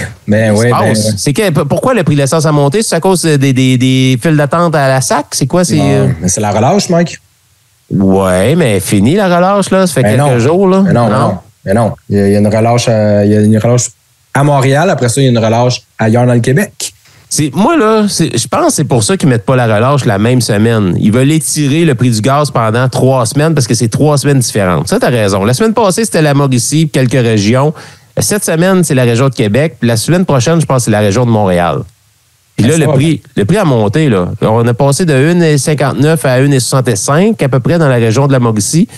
Et le prix du baril n'est pas monté vraiment. Là. Non, il a baissé. Il a même baissé, c'est ça. Donc, on est vraiment dans un cul-de-sac. Oh, je vais faire un jeu de mots. Ils ont atteint le plateau et on ne redescendra plus jamais en bas de 1,40 d'après moi. Oui, je suis d'accord, mais augmente-nous pas. Non, mais oublie ça. Là c'est graduellement. Dans 3-4 ans, là, ça va être rendu à 2 puis on ne redescendra plus en bas de 2. Ben, c'est ça la technique. Là. On monte de 10 sous puis on baisse de 6. Là. Je veux dire, c'est un peu ça qu'on fait graduellement depuis la pandémie. Même, là, je me rappelle, la pandémie, c'était-tu merveilleux? Gazé à 89 cents. Moi, ça m'est arrivé. Là, je passais ça, 89 cents ou 99 cents? En tout cas, on était en bas de la pièce. Là. C'était le fun, la pandémie. Hein? Moi, je retournerais là. Oui, c'était le bon vieux. Dire qu'il y a du monde qui chialait, puis maudit confinement. Puis on roulait pas, on travaillait de la maison, puis le gaz coûtait pas cher dans le bon vieux temps. On voyait personne. Ça nous piquait gratuitement. Le 5G, ça rentrait gratos, cette chose. Maudit que je m'ennuie de ce temps-là. Je m'ennuie vraiment de ça. Les épiceries n'avaient pas monté leur prix non plus. Hein? Ça, c'est une autre affaire. Là, ils sont en commission ces temps-ci. Je ne sais pas si tu as entendu parler de ça. Là, ils vont expliquer pourquoi que leur profit a subitement monté astronomiquement au cours des 3... En tout cas, de la dernière année, ça c'est clair, là, mais graduellement au cours des 2 dernières années. J'ai hâte de voir leur excuse. Oui, mais là, tu sais très bien vers quoi ça s'en va. Là. Ils vont dire on va arrêter d'augmenter les prix, mais ils vont faire de la réduflation. C'est quoi ça, la réduflation? On dirait Pierre Poilievre qui parle. Là. C'est quoi ça? Écoute Mike, moi, c'est que la réduflation, c'est, tu sais, quand tu achètes, par exemple, un produit, ça fait des années que tu achètes le même produit. Mettons de l'huile à barbe, qui sent pas bon. Mettons des biscuits. Tu achètes les mêmes biscuits à chaque semaine, la même affaire. Puis à un moment donné, la même semaine, tu achètes encore ta boîte de biscuits, le même prix. Là, Chris, tu le sors, c'est comme, voyons, il y en a encore 8 dedans, mais il semble que le biscuit, il est plus mince. Ben, c'est ça, la réduflation. Tu sais, c'est de plus en plus courant. Vous allez le voir de plus en plus. Les Joe Louis. Oui, on le voyait, par exemple, les sacs de chips, t'as du jus, tu le voyais. Là, même, ils l'ont déjà annoncé, il n'y aura plus de casseau d'1 litre de fraises. C'est fini. Ah non? C'est quoi? Ça va être des 750 millilitres au même prix que le 1 litre. Ah, ben oui. Mais ça va être ça. C'est ça partout. On n'a pas augmenté les prix, mais non, on a réduit la quantité. Non, c'est fou. Les sacs de chips aussi, là, c'est hallucinant. Là. Le vent qu'il y a là-dedans. Pourquoi vous réduisez? Rapetissez vos sacs. Vous n'arrêtez pas de dire, hey, on va sauver la planète. Il faudrait faire attention, la consommation, le suremballage. Chris, vos sacs ont la même grosseur. Genre, marquez donc sur vos sacs, genre, hey, nouveauté, 80% plus d'air. Tu sais, je sais pas, là, mais tu sais. Le format familial qui est immense de même, mais finalement, tu l'ouvres comme moi, on dirait qu'il y a la même quantité que l'autre sac à gourder. 30% de plus, oui. Le sac, oui, est 30% plus haut, mais c'est du vent, là, tu sais, je veux dire. Ouais, mais ils vont aller vers ça, puis ils vont pousser de plus en plus, puis au final, ils vont dire, ah non, vous voyez, on n'a pas augmenté les prix, on a bien fait, on a bien suivi ce qui a été sorti de la commission, mais au final, ils vont faire plus de cash pareil, puis il va falloir. Tu sais, honnêtement, ce que ça pousse à faire, c'est que tu n'as pas le choix de cuisiner puis de bien chercher de regarder vraiment les produits, les rabais, puis tout le kit. Puis le monde qui achète du truc déjà préfait, c'est clair que ça leur coûte extrêmement plus cher en ce moment. C'est clair, puis on a un rythme de vie qui fait qu'on dirait qu'on est porté à acheter ça. Il faut prendre le temps faut se donner le temps plutôt de faire notre bouffe. Faut le faire parce que à un moment donné, il faut faire des choix. Là, on parlait de ça. Peut-être qu'avant, ça vous tentait pas de le faire, puis vous aviez pas le temps de le faire. Donnez-vous le temps de le faire. Au pire, on a tous des enregistreurs numériques. Là. Si mettons, vous t'écoutes pas Virginie, parce que plus Virginie, moi, j'écoute pas la télé. C'est quoi les émissions, le Stat? C'est Stat. Oui, Stat, c'est ça. Au lieu d'écouter Stat, tu enregistres tes stats toute la semaine. Tu fais de la bouffe. Tu sais, de la bouffe le dimanche, le lundi, tu en fais pour toute la semaine. Après ça, ça te coûte pas cher. Tu manges, tu vas écouter ton petit stat après le souper. Puis, tu sais, c'est ça, là. On gère mal nos priorités. On gère mal notre façon de vivre. On achète pour consommer rapidement. Puis en même temps, on se dit, mais pourquoi ça coûte trop cher? C'est peut-être parce qu'on prend pas les bonnes décisions. Moi, j'ai commencé réellement, là, puis je suis vraiment fier. Pour vrai, ça, je disais à ma femme, on s'est fait un nouveau budget. J'en ai parlé il y a quelques semaines. Puis on le respecte, notre budget d'épicerie. Puis, Christy, il n'y a plus de gaspillage. On se rend compte qu'avant, on gaspillait beaucoup plus. Maintenant, là, on mange tout. Là. On fait attention. Avant, on s'en sacrait. Là. On jetait un restant de ci puis un restant de ça. On s'en foutait un peu. On était au-dessus de nos affaires, mais on n'aurait jamais faire ça. Moi, je trouve que les gens qui veulent vraiment comme refaire attention à leurs valeurs et à leur budget puis tout ça, ça démontre quand même une meilleure façon de consommer puis une meilleure façon de gaspiller aussi là, notre argent. Ça a l'air de rien. Ouais, Si tu achètes des choses puis tu passes ton temps à les jeter quand même, à un moment donné, c'est peut-être parce que c'est toi qui fais les mauvais choix. Là. C'est une question d'organisation aussi que les gens, on dirait qu'ils ont perdu ça. C'était comme on va aller faire l'épicerie à chaque jour, mais si tu veux faire l'épicerie à chaque jour, c'est sûr qu'à un moment donné, ça te coûte plus cher. Fait faut que tu prévois les repas. Mais tu sais, ce que j'entends beaucoup, c'est mais là, moi, qu'est-ce qui me prouve que jeudi, je vais avoir le goût de manger ça? Mais là, à un moment donné, tu es un adulte, là, je ne sais pas, là, mais gars, tu prévois 5-6 jours, tu mangeras ça. Si t'es pas content, arrête de chialer que ça te coûte cher. Là, à un moment donné, tu peux pas. C'est ça la solution en ce moment, c'est de prévoir. Fait que c'est ça. Puis le restaurant, je sais pas si tu as été dernièrement ou quoi que ça, mais c'est rendu un mythe. Ta sortie, c'est le restaurant. Il n'y a plus rien d'autre après. Là. Alors qu'avant, c'était peut-être comme c'est ton début de soirée. On va aller manger au resto. Après ça, on va aller faire autre chose. Non, ça va être correct. Là, on va aller au resto, puis on retourne à la maison après. Ouais. Non, c'est ça. Là, c'est quand même plate à dire comme ça. Tu parlais tantôt de réduction, c'est ça? Réduflation. Réduflation. J'ai pogné de quoi dernièrement, c'est la semaine passée. Ma femme a dit j'ai le goût de crème glacée. J'ai moi aussi, je vais aller acheter des Magnum, tu sais, les espèces de gros suçons là, glacés, là, tu sais, c'est comme de la crème glacée à vanille. Il y a une grosse croûte de chocolat. Moi, j'adore les Magnum, mais ça faisait comme 1 an et demi que je n'avais pas mangé. Fait que je vais au dépanneur pas loin de chez moi, j'achète 2 boîtes. Les boîtes ont la même grosseur. Ouais. Donc, je ramène ça à la maison, on sort ça, la boîte. C'était gros de même, hein? Hey, c'est large de même. Hey, avant, c'était gros, c'est un Magnum, là, ça me rentrait à peine dans la bouche. Là, j'ai eu 2 crocs, c'était fini. Là. C'est comme, voyons, vous appelez ça un Magnum, j'appellerais ça... C'est des petits pistolets. Ah non, c'est ça. Là. C'est des guns à eau. Là. Je veux dire, ça marche pas. Là. C'est en tout cas. Mais oui, ce phénomène-là, c'est pas nouveau, mais on le voit de plus en plus. Ouais, c'est de plus en plus commun, malheureusement. Et Joe Louis, c'est la même affaire. Là. Je veux dire, la boîte est de la même grosseur. Quand tu promènes la boîte, au lieu de faire toc, toc, toc, toc, c'est ça se promène. Là, ils sont vraiment plus petits, mais ils sont vendus au même prix. Puis là, eux autres, ils se vendent de dire, nous autres, on n'a pas monté nos prix, mais c'est que vous avez réduit les portions. Fait que, à quelque part, vous êtes gagnant là-dedans, mais oui. même si on chialerait, je pense pas que ça va changer grand-chose. C'est un peu comme les gens qui font la file au niveau de la Société d'assurance automobile du Québec, qui est devenu le nouveau passeport. Hein? C'est vraiment rendu le nouveau problème des Québécois. Ouais. Je comprends que c'est important, un permis de conduire, puis une immatriculation, puis un passeport, là, mais c'est quand même pas des besoins essentiels. Là. Tout le monde déchire leur chemise parce qu'ils attendent trop longtemps. Le problème à la base, on va se le dire, c'est le système informatique qui fonctionne pas. Mais manque de personnel, toi, tu mais c'est la gestion aussi. Je sais pas si tu connais ça, Phoenix. Ouais. C'est quelque chose? Oui, j'ai un de mes amis qui est fonctionnaire, justement, qui m'en parle souvent. Parce que tu savais qu'ils ont utilisé la même base de Phoenix pour le nouveau système informatique de la SAC. C'est parfait, il avait fait ses preuves. Ben ouais, fait qu'ils ont fait ça. En plus de ça, un des gestionnaires qui est à la tête de ça a déjà été à la tête d'Hydro-Québec pour un changement informatique également, puis ça avait été une catastrophe. Fait qu'on on a pris quelqu'un de pourri, on lui a dit hey, tu vas faire une bonne job toi pour instaurer un système. C'est quoi que ça a donné? Une job de merde. Le même résultat. Ils ont été fermés pendant 3 semaines. Ce programme-là a coûté 458 millions. 458 millions. Puis on dirait que non, il n'avait pas pensé à tout. Pourtant, là-dedans, tu regardes tout le monde, les dirigeants de la SAC, est-ce que tu savais qu'ils gagnaient tout plus que le premier ministre? Non, je ne savais pas, mais ça ne me surprend pas. Là. Ben, ils gagnent tout plus que le premier ministre ou que la vice-première ministre, que elle, c'est la ministre des Transports. Là, fait que c'est tombé un peu sur sa table à elle de même nowhere. Là, Mais le monde qui gère cette crise-là, supposément, là, ben, ils gagnent tout plus cher qu'elle. Tu sais, déjà là, tu dis, OK, mais ça, à ce salaire-là, ça t'a coûté 458 millions.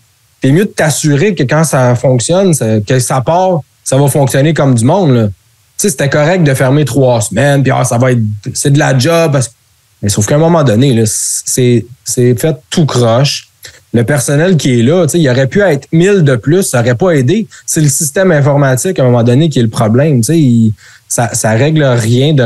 Ça va aider de rajouter du monde, oui, parce qu'ils vont peut-être faire des trucs à mi-temps ou essayer de chercher un peu plus, mais au final, le problème, c'est les gestionnaires là-dedans, puis ça a été n'importe quoi. Là. Les files d'attente sont toujours là aussi. Là. Les gens disaient, ouais, mais c'est juste les grandes régions. Non, on a vérifié. Il y a des files d'attente en Mauricie, en Abitibi. Le système ne fonctionne pas. Il n'est pas fonctionnel. Avant, les gens pouvaient y aller par Internet, puis d'autres on va se dire, il y en a qui sont moins friands de l'Internet, puis des ordinateurs, ils se présentaient directement au bureau. Donc, c'est pas juste ça, là. C'est ce qu'ils demandaient aussi pour s'inscrire sur Internet. C'est quoi qu'ils demandaient? Il fallait que tu aies ton avis de cotisation. C'est pas dur. Il fallait pratiquement que tu aies le même stock que faire un passeport pour t'inscrire sur le truc de Clic Santé, de Clic SAC. Okay. C'était compliqué pour rien. Fait que tu le savais qu'il allait avoir du monde qui dirait hey, fuck it, moi là, c'est trop compliqué pour moi, je vais à succursale. Mais eux autres, ils n'ont pas réfléchi à ça. Tu sais, il y a plein de choses de base très simples. Tu sais qu'il aurait fait un genre de focus group. Il aurait comme fait, oh boy, OK, ouais, finalement, on va peut-être réarranger nos flûtes puis on va avoir des problèmes. Non. Eux autres, ils n'ont pas fait ça. Ils ont juste fermé pendant 3 semaines. Ils ont dit, on va former tout le monde. Puis le système informatique, ça va se faire numéro 1 comme ça. Tu sais, il faut que tu t'attendes à ce qu'il y ait des problèmes. Mais non, comme sur eux autres, là, on dirait que du dimanche au lundi, tout allait être réglé. Puis tout. Tu sais, ça a été géré en épais. Là. C'est les gestionnaires là-dedans. Là, c'est sûr qu'on dit que la vice-première ministre est imputable, Éric Kerr est imputable, mais à un moment donné, au salaire qu'ils gagnent, là, je veux dire, les gestionnaires de la SAQ sont imputables du résultat. Excuse-moi, là, mais le ministre, normalement, n'aurait pas à se déplacer pour gérer une affaire de même. J'ai entendu, là, il y a justement la ministre Guilbeault qui est revenue de son voyage de Suède d'avance, puis là, qui faisait des entrevues partout. Mais à un moment donné, je l'ai entendu dire, c'est pas normal que je sois ici en ce moment en train de vous parler de ça. Ça devrait être c'est un problème qui aurait même pas dû arriver. Il y a des gestionnaires qui sont là. Puis la SAC, ils doivent avoir 10 VP. Là. Il y a un moment donné, là, il y en a-tu qui sont capables de gérer de quoi là-dedans? Mais on dirait que non. Fait c'est ça qui est frustrant, mais aussi, c'est juste pour... Tu t'as vu l'emphase qu'on met là-dessus sur les files d'attente et tout le kit. C'est que j'ai attendu 8 heures et tout le kit. Au moins, il y a une chance quand tu es dans le système de santé, tu n'attends pas 8 heures. Au moins, ça, c'est réglé. Veux-tu arrêter de nous faire mal de même? Là? Mais ça prouve ça à quel point qu'on On a abdiqué. On a dit, gars, c'est correct. Fuck it, le système de santé, c'est fini. Mais là, il arrive de quoi à ça, que c'est le gros enjeu. Mais tu vois qu'on devrait mettre toute cette colère-là aussi sur l'autre système avant aussi, parce que, ça me semble, c'est un peu plus important. Tu sais, là, comme là, pour la SAC, ils ont dit, gars, on va faire des extensions. Pour le permis, ça va être 3 mois, puis tout le kit. Ça donne-tu une idée à quel point ils savent que ça ne sera pas réglé avant 3 mois aussi? Non, oui. Puis en même temps, ça vient briser un petit peu l'espèce de pensée magique. Tu sais, souvent, on entend ça après des élections. Hey, si vous voulez avoir des gens plus compétents au gouvernement, il faut les payer plus. Vous en avez des gens qui gagnent déjà plus cher que le premier ministre puis la vice-première ministre. Ils sont pas plus compétents. Ils ont un problème entre les mains. C'est la vice-première ministre qui est obligée de se déplacer pour tenter de régler le problème, essayer de calmer le jeu. Puis on le savait très bien. Là, elle a comme tweeté ça le dimanche. « Hey, je raccourcis mon voyage. Demain, ça va déjà aller mieux. » On croit plus aux licornes. Là. Tu sais, les fameuses licornes sucrées qu'on parlait là, en début de saison l'année passée, là, ça n'existe plus. Là. C'est fini. Là. On n'y croit plus. On croit plus aux miracles. On croit plus aux licornes. On croit plus à rien. On veut juste des résultats. On aimerait savoir du concret. On n'est plus encabané chez nous puis on se fait vendre des galettes libanaises puis des choses comme ça. On est chez nous, on paye puis on a zéro service. C'est pas un peu de service, c'est zéro. Il n'y en a pas de service. Il n'y en a pas. Tu l'as parlé, système de la santé, la SAC, ça soit n'importe où. On est rendu comme en URSS, ça faisait la file pour aller acheter des patates. À un moment donné, là, si on est au Québec, on mérite la qualité de vie d'un Québécois, comme dit François Legault, mais mets les gens compétents en place. Puis lorsque tu fais un système, me semble qu'un système bêta, ça existe encore en 2003, le 2023, le terme bêta, là. Hein? On va faire des tests pendant 3 semaines, puis quand on va être sûr que ça va fonctionner, on va le lancer. Là, je sais pas, ça s'est sûrement fait. Je peux pas croire qu'un petit gars dans son sous-sol comme moi a pensé à ça. Là. Ouais, mais Mike, honnêtement, il y a bien des affaires qu'on se dit ça a sûrement été fait, mais j'ai l'impression qu'il n'y a pas grand-chose qui a été fait. Ben, il y a du monde qui se pogne le cul à quelque part. C'est pas normal. Là. Justement, ça a coûté près d'1 demi-milliard de faire tout ça, ce système-là, puis tout le kit. Puis tu arrives avec un résultat médiocre comme ça. T'sais, honnêtement, là, s'il n'y a pas de... Là, je comprends qu'il ne congédie pas personne en ce moment. Panier bleu marche mieux que ça, là. C'est pas drôle, là. C'est pas le temps de congédier qui que ce soit en ce moment, mais s'entends-tu que dans 3-4 mois, là, j'espère qu'il y en a là-dedans qui n'auront plus de poste, là, qui vont être mis de côté. Ils peuvent pas, ils n'ont pas de personnel. Ils n'ont pas de personnel de gestion. Les gestionnaires, honnêtement. Même de gestion. Tu peux pas mettre n'importe qui là. Ça prend quelqu'un qui a des études, puis qui a des amis, des contacts. Ils n'ont pas mis n'importe qui là, en ce moment? Ben, c'est ça que je te dis. Ça prend quelqu'un qui a des amis, qui a des contacts, qui connaît... T'as fait un flop à quelque part, ils te pognent, ils te mettent ailleurs. Ah, ça va sûrement bien fonctionner là. Non. Même résultat. Ouais, puis ça a l'air qu'en plus, ils ont pris du monde de l'externe pour faire du service à la clientèle à la SAC, pour aider le système informatique. Mais tu sais, c'est pas du monde d'ici. Il y a une genre de compagnie en Inde qui faisait le IT. C'est comme à un moment donné, c'est n'importe quoi, mais ça vient les gestionnaires. Là, on a beau blâmer la CAQ ou quoi que ce soit. Maintenant, là, la CAQ peut pas être partout non plus à tout gérer la moindre petite affaire.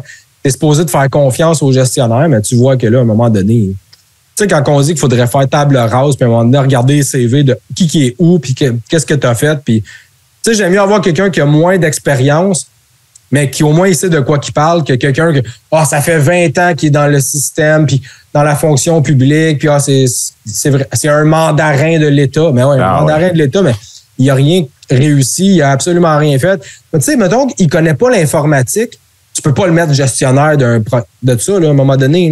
Là. Non, mais c'est un mandarin de l'État. Ça fait 20 ans qu'il travaille pour le gouvernement. Bon, je m'en fous, là. Tu sais, si lui, dans sa tête, il y a de la misère à faire un transfert de Windows à Apple ou quoi que ce soit, déjà là, tu vas, tabarnouche. Non, il va gérer tout ça, lui. Le système informatique au complet, mais on dirait qu'on est de même partout. C'est dit partout, on dirait qu'on va mettre des gestionnaires, des postes importants. Ils savent pas. Ils vont gérer. Ils vont gérer, mais ils gèrent fuck all quand il y a une crise aussi. Mais François Legault, évidemment, a trouvé le moyen de parler des bagarres dans le hockey, sur les jeunes de 16 ans, de plein d'autres choses de même pour tenter d'éviter justement ce scandale-là, parce que moi, je trouve ça scandaleux, pour vrai, là, le temps d'attente, des gens qui tombent sans connaissance, parce que ça fait 4 heures qu'ils attendent dans le fil d'attente. C'est assez incroyable. Son histoire aussi avec Marie-Louise Tardif, qui est bon, il y a des... c'est quoi? C'est au niveau des... Bon, des menaces alléguées. Il y a une enquête, là, évidemment, elle a quitté le caucus. Tu sais, je veux dire, il y a plein de choses qui arrivent en même temps au niveau de la CAQ. Ils se font challenger. Puis là, actuellement, on dirait qu'on parle de n'importe quoi, mais on ne règle pas encore le problème. Non. Je suis tanné, là. Je suis vraiment tanné. Avant, il y avait la pandémie là, comme excuse, mais là, il n'y en a plus de pandémie. Là. Ça va être quoi ton excuse, la prochaine, là, François? Là? C'est quoi? Là? Si tu vois que ta province est tout déboîtée, c'est quoi les solutions? Là, parce que, tu sais, honnêtement, les solutions, c'est que, par exemple, le système de santé, on s'entend que là, ça va chirer solide bientôt là, avec la loi sur les agences. Les infirmières. Là, ouais. Ça va vraiment chier solide. Mais tu sais, là, ils ont juste fait un appel d'offres pour 2 mini-hôpitaux privés. Tu sais, je sais pas si tu as vu ça. Puis, tabarnouche, la levée de bouclier. Ben là, c'est ça va tout enlever du monde. Puis là, ça va aller mal dans le système public. Ouais, mais est-ce qu'il va bien, le système public? Non, c'est ça. Il peut pas être pire. À un moment donné, arrêtez de dire que faut injecter de l'argent, faut faire ça. Non, il va pas bien, le système public. Ça va mal. Fait si on injecte plus d'argent, ça va pas aller mieux. Peut-être qu'à un moment donné, d'avoir une compétition, ils vont peut-être... Ah ben crème, eux autres, ça fonctionne. On va peut-être copier leur méthode. Peut-être qu'il y en a un brillant qui va dire ça, puis si ça peut les pousser le moindrement, mais il faut arrêter de dire qu'à un moment donné, le système public va super bien, puis c'est juste un problème d'argent. Non, c'est un problème de gestion totale. Là. À un moment, c'est pas la solution magique de l'indépendance, c'est pas la solution magique de demander 40 milliards de plus au fédéral qui va changer de quoi. À un moment donné, c'est un problème de gestion qu'on n'est pas capable de... Il n'y a personne qui est capable de mettre son poing sur la table et de régler ça. On dirait que le ministre de la Santé, il va se fâcher. Il se fâche. Le reste du ministère, on dirait qu'il s'en fout totalement. Même l'opposition, on les entend pas vraiment. Là. Moi, j'entends pas. C'est le français l'important. C'est la langue. En ce moment, c'est ça le... Je sais pas si tu as vu, mais c'est ça que qu'il propose. Il faut se battre pour la langue. C'est pas drôle. J'ai le goût de rentrer Éric Duhem là, à l'Assemblée nationale. Là. Juste pour ça, juste pour ce dossier-là, j'ai quasiment le goût de le rentrer Éric Duhem. Là. C'est pas drôle. Là. Je l'aime pas, là, monsieur victime. Là. Mais en même temps, c'est le seul qui parle du privé en santé. C'est le seul qui challenge certaines idées. Je veux dire, là, je comprends là, que son nom m'échappe, là, Marie-Louise Tardif. Il y avait des rumeurs que peut-être qu'Éric Duhem va tenter de la séduire pour lui donner, faire un peu sa nouvelle Claire Sanson, si on peut dire, là, pour qu'il puisse rentrer pour avoir sa place à l'Assemblée nationale pour les scrums. Mais en même temps, je suis quasiment rendu au point où je me dis, pourquoi pas? Faites-le donc rentrer, Éric Duhem. Oui, c'est un chialeux, c'est une victime, c'est un gars qui aurait... Je veux dire, sans les normes sanitaires, il n'y a rien, là, on va se le dire, mais il est quand même là pour soulever des idées, faire un débat d'idées. Puis là, comprenez-moi bien, je suis pas un grand fan d'Éric Duhem, hein? Je suis pas besoin de le spécifier, là. Mais rendu dans l'état où on est là, je pense qu'on a besoin de quelqu'un pour challenger François Legault. Tu sais, avec tout ce qui se passe là, tu regardes les sondages de la semaine passée, qui est encore à 40 % d'intention de vote, à quelques mois après les dernières élections, avec tout ce qui s'est passé chez les infirmières, tout ce qui se passe là avec la SAC, tout ce qui se passe là actuellement au Québec, puis qu'on met encore des plasteurs, puis encore là, je dis des plasteurs, c'est quasiment des tampons, pas de collants. Là, tu sais, les petits tampons que tu mets sur une blessure, tu le laisses là parce qu'il va coller là, avec la blessure. Tu sais, c'est quasiment ça, tellement qu'on veut sauver des coûts, puis on n'a pas de solution. Là. Donc, je sais pas c'est quoi qui va se passer. Ça va être quoi la suite? Là?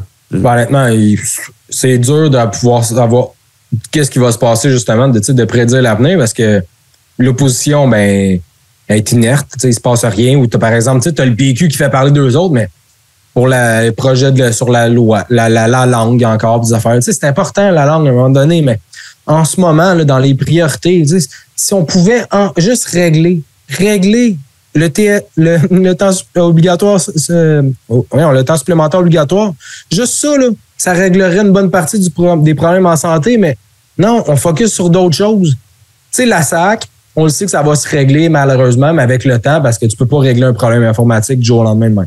Tu sais, ça, on le sait.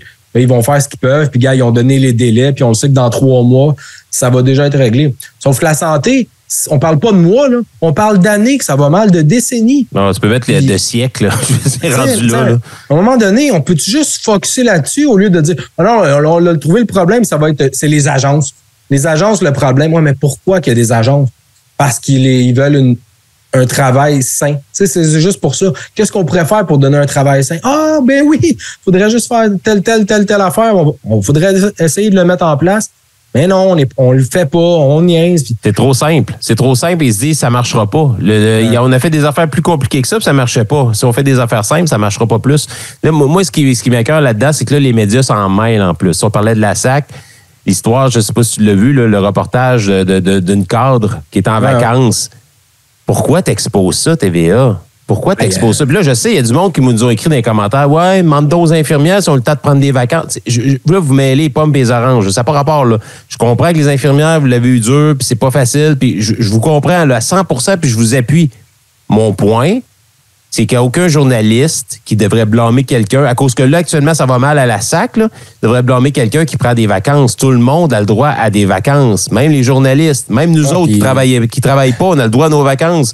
Mais tu sais, d'exposer ça, je trouve que ça fait... Ça fait poubelle, esti, on va se le dire. Radio poubelle, mais ça, c'est de la TV poubelle. Je trouve que c'est de la nouvelle poubelle. C'est dégueulasse. Puis au final, c'est pas elle que tu dois exposer.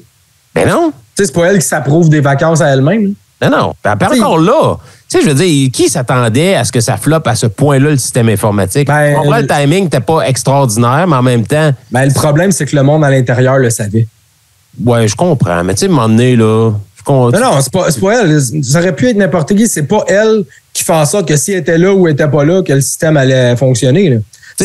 Ça fait 5 ans qu'ils sont au courant que ça va chier. Je comprends, mais si la survie de la SAC relève d'une personne, d'un cadre qui est en vacances, mais c'est ça, mais c'est quasiment de sa faute à elle. Moi, c'est un peu ça le but là-dedans. Il cherchait un coupable, puis là, c'est elle. Mais ce que je dis, mon point, c'est que c'est pas elle qui est à blâmer au final. Ça va être la personne en haut tout le temps qui accepte les vacances, qui donne le temps, puis qui n'a pas bien géré ça. Mais ça revient à ce que je disais. À l'interne, il savait que ça allait mal aller.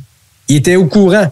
Ils ont fait, non, tout va bien aller. Mais ils savaient, là. Tu sais, quand ils ont appuyé sur le bouton, là, ils savaient que ça allait mal aller. Mais non, ils ont continué à aller de l'avant au lieu de retarder. Tu sais, à un moment donné, repousse-les, là. Hey, t'es rendu à 458 millions. On rajoute un 50 autres, là, rendu là. Puis, il me semble, avec ce qu'on a vécu avec les passeports, ben, on exclut la personne qui parle. Moi, le mien, il est fait, puis il est bon encore pour 6 ans, là. Mais je veux dire, avec tout ce qu'on a vécu, l'attention des médias, tout, je veux dire, les files d'attente, le chiolage, on n'a pas besoin de ça plus, là. Tu sais, il me semble que... C'est parce que là, en plus, ça fait dans la dernière campagne électorale, c'est quoi qu'il a dit, Éric Kerr? Il va tout transformer au complet le Québec en numérique. Ah, ben oui. Déjà là, qu'en 2023, tu parles de transition numérique, tu es peut-être un peu en retard là, dans les affaires. Il aurait peut-être fallu que tu commences un petit peu avant qu'en 2023, mais ça, c'est un autre sujet. Là, mais tu sais, t'as-tu le goût, là, toi, que toute la santé se transfère en numérique en ce moment? Là? Non, mais... faire affaire avec qui, là? L'éducation va tout être transformée. Ah ouais, ça va être beau. Ça va vraiment être beau, là, le système, quand ça va planter. Là, tu sais, là, en ce moment, on est en papier, puis moi, j'apprends que je suis père. Fait que, tu sais, ça va être quoi en numérique, là, tu sais? Ah, mais Éric Duhem va passer au monde à l'envers pour ça. L'identité numérique va pouvoir en parler, puis va pouvoir dire que c'est de la merde, puis que c'est l'invasion des Chinois. C'est les Chinois qui veulent avoir nos informations. Justement, je veux parler rapidement de ça. Je suis tanné de parler du Québec. Là, je suis curieux. Je suis tanné. On parlait un peu du fédéral. Sondage surprise quand même, on se le dit. Les libéraux encore en avance au Canada d'1%. Mais quand même, je m'attendais à ce que Pierre Poilievre, avec tout ce qui se passe, avec tous les bons... c'est parce que le problème, c'est qu'il propose quoi? Non, je sais. C'est juste ça, c'est ça son problème. Tu sais, il s'est un peu éloigné de la base, mais des fois, il aime ça se recoller sur eux autres vraiment rapidement. Mais tout ce que je l'entends dire, puis je le suis beaucoup, c'est juste inflation. Ouais, c'est la faute de Justin Trudeau. Comme Éric Duhem, c'est de la faute à François Legault. À un moment donné, le monde n'est pas calme non plus. Ils sont capables de voir que, en Suède, je pense que la nouvelle est sortie hier ou avant-hier, en Suède, l'inflation est à 12%. C'est pas juste au Canada? Mais non, c'est ça. C'est qu'à un moment donné, ils proposent de quoi? Le problème avec la Chine, au lieu de dire Justin n'a pas fait son travail. OK. Mais tu proposes quoi, Pierre Poilievre? Tu peux pas dire on va durcir nos conversations nos communications avec la Chine. OK. Mais chemin Roxham, par exemple, il a donné 30 jours à Justin Trudeau. C'est n'importe quoi. Il y a 30 jours. Tu vas faire quoi si il n'est pas réglé? Tu sais, ça serait rien, parce que tu n'as aucun pouvoir en ce moment. Puis même quand tu serais en poste, tu ne pourrais pas régler ça en 30 jours. Tu sais, c'est des affaires, à un moment donné, propose de quoi de clair, net et précis. Tu sais, mettons, tu veux vraiment fermer le chemin Roxham, propose de quoi, mais ça va être ça. OK, moi, je propose de quoi, ça va prendre 6 mois, 1 an, on va établir telle affaire, on va mettre plus de personnes là, on va essayer de régler ça avec les États-Unis. Si ça ne fonctionne pas, ben j'ai un plan B, ça va être ça, parce que au final, il faut que tu t'entendes avec les États-Unis. S'ils veulent rien savoir de ce que tu leur proposes, tu vas pas dire le Canada à côté des États-Unis, c'est un petit peu un petit caca, là. Tu sais, c'est pas grand-chose. Mais non, il propose rien. Tu sais, je l'écoute, il est excellent en chambre. Il est excellent pour remettre Justin Trudeau à sa place, puis tout le kit, puis le blâmer, puis tout le kit. Mais tu proposes quoi? Tu sais, il revient tout le temps, dès qu'il y a un, par exemple, qui se fait challenger. Ah, CBC, vous êtes pour Justin Trudeau. Hey, reviens-en, là, maintenant, là, contre les médias, puis tout le kit, là. Arrête, là. Trouve autre chose que. Mais non, il est dans le vieux moule. Il veut copier les républicains, puis malheureusement, ça marche pas ici pour toi, Poilievre. Tu sais, s'il gagne, il sera jamais majoritaire. Hein. Il va gagner minoritaire. Fait qu'à un moment donné, tu le vois que ça marchera pas. Change un peu ton discours puis ta méthode de faire les choses. Ceux qui voient la victoire du Parti conservateur aux prochaines élections fédérales, je veux pas péter votre bulle, là, mais comme Steve t'a dit, puis tu l'as très bien dit, quel que soit le parti qui va gagner aux prochaines élections, ça va être un parti minoritaire, OK? Puis la force d'un parti minoritaire pour rester en place, c'est de faire une espèce d'alliance avec un autre parti, comme a fait Justin Trudeau avec le NPD, en leur promettant certaines choses. Donc, libéral-NPD, c'est le genre d'alliance qui peut se faire. Parti conservateur, NPD, ça ne se fait pas. Parti conservateur, libéral, encore moins. Donc, Parti conservateur, même s'il gagnait les élections puis il se retrouvait à la tête du gouvernement de façon minoritaire, c'est comme 4 ans dans le vide. On va se le dire, sincèrement, là, ça va être 4 ans dans le vide où il n'y aura pas de décision qui va se prendre. On va gérer à la scène, ça va finir là. Donc, si vous voulez qu'on avance au niveau du Canada, je pense que va falloir regarder peut-être encore une fois du côté libéral. Est-ce que Justin Trudeau, premièrement, va se représenter? Ça, c'est la première question qu'on peut se poser. Selon moi, je pense qu'il ne se présentera pas. Est-ce que Christian Freeland va vouloir se présenter? Ça, c'est une autre question aussi, parce qu'elle a l'air un peu tannée, elle aussi, de tout ça, parce qu'ils se sont fait bardasser pas mal au cours des... et puis elle n'a pas de charisme non plus. Je ne trouve pas si pire. Non, mais tu l'entends parler autant en anglais ou en français. C'est pas premier ministre, mais tu sais, puis Poilievre, là, c'est à un moment donné, là, est-ce que tu te bats pour le Canada ou tu te bats contre les woke? Oui. C'est ça, malheureusement. C'est ça. Il se bat pas pour les Canadiens puis pour notre bien-être. Il veut se battre contre les woke. Hey, sérieux, là, les woke, là, il y en a pas tant que ça. Là. C'est pas si pire que ça, notre vie. Là. C'est pas. Des préjugés, Steve. On en parlait tantôt, ça en est. Honnêtement, là, dans la vraie vie de tous les... Québécois ont beau parler de ça à tous les jours, puis partout, mais dans la vraie vie de tous les jours, le mec, là, t'as-tu vraiment un problème important avec les woke? Non. Moi, j'ai des problèmes avec les crochets du droit, les directs du droit, là, surtout. Là, mais je veux dire, les woke, j'ai jamais de problème avec eux autres. Non, mais c'est ça, tu sais, à un moment donné, on en fait une grosse affaire, puis c'est pas... Les woke font aussi, c'est à cause d'eux autres que ça va mal, c'est à cause d'eux autres qu'on n'a plus le droit de dire, mais crime, mais... À la SAC, c'est juste des woke qui travaillent? Sûrement. C'est peut-être ça. Ça doit être leur faute. T'sais. Pourtant, t'écoutes des podcasts, t'écoutes la télé, t'écoutes la radio, n'importe quoi. Le monde dit ce qu'ils veulent, puis c'est pas si pire que ça, la vie, puis tout est vrai, mais à un moment donné, y a-tu quelqu'un qui va vouloir travailler pour nous autres au lieu de se battre contre des idéaux que 95% de la population se torche solidement? Là? Moi, c'est peut-être ma petite tête qui fonctionne pas comme les autres ou le coup de poing que j'ai mangé.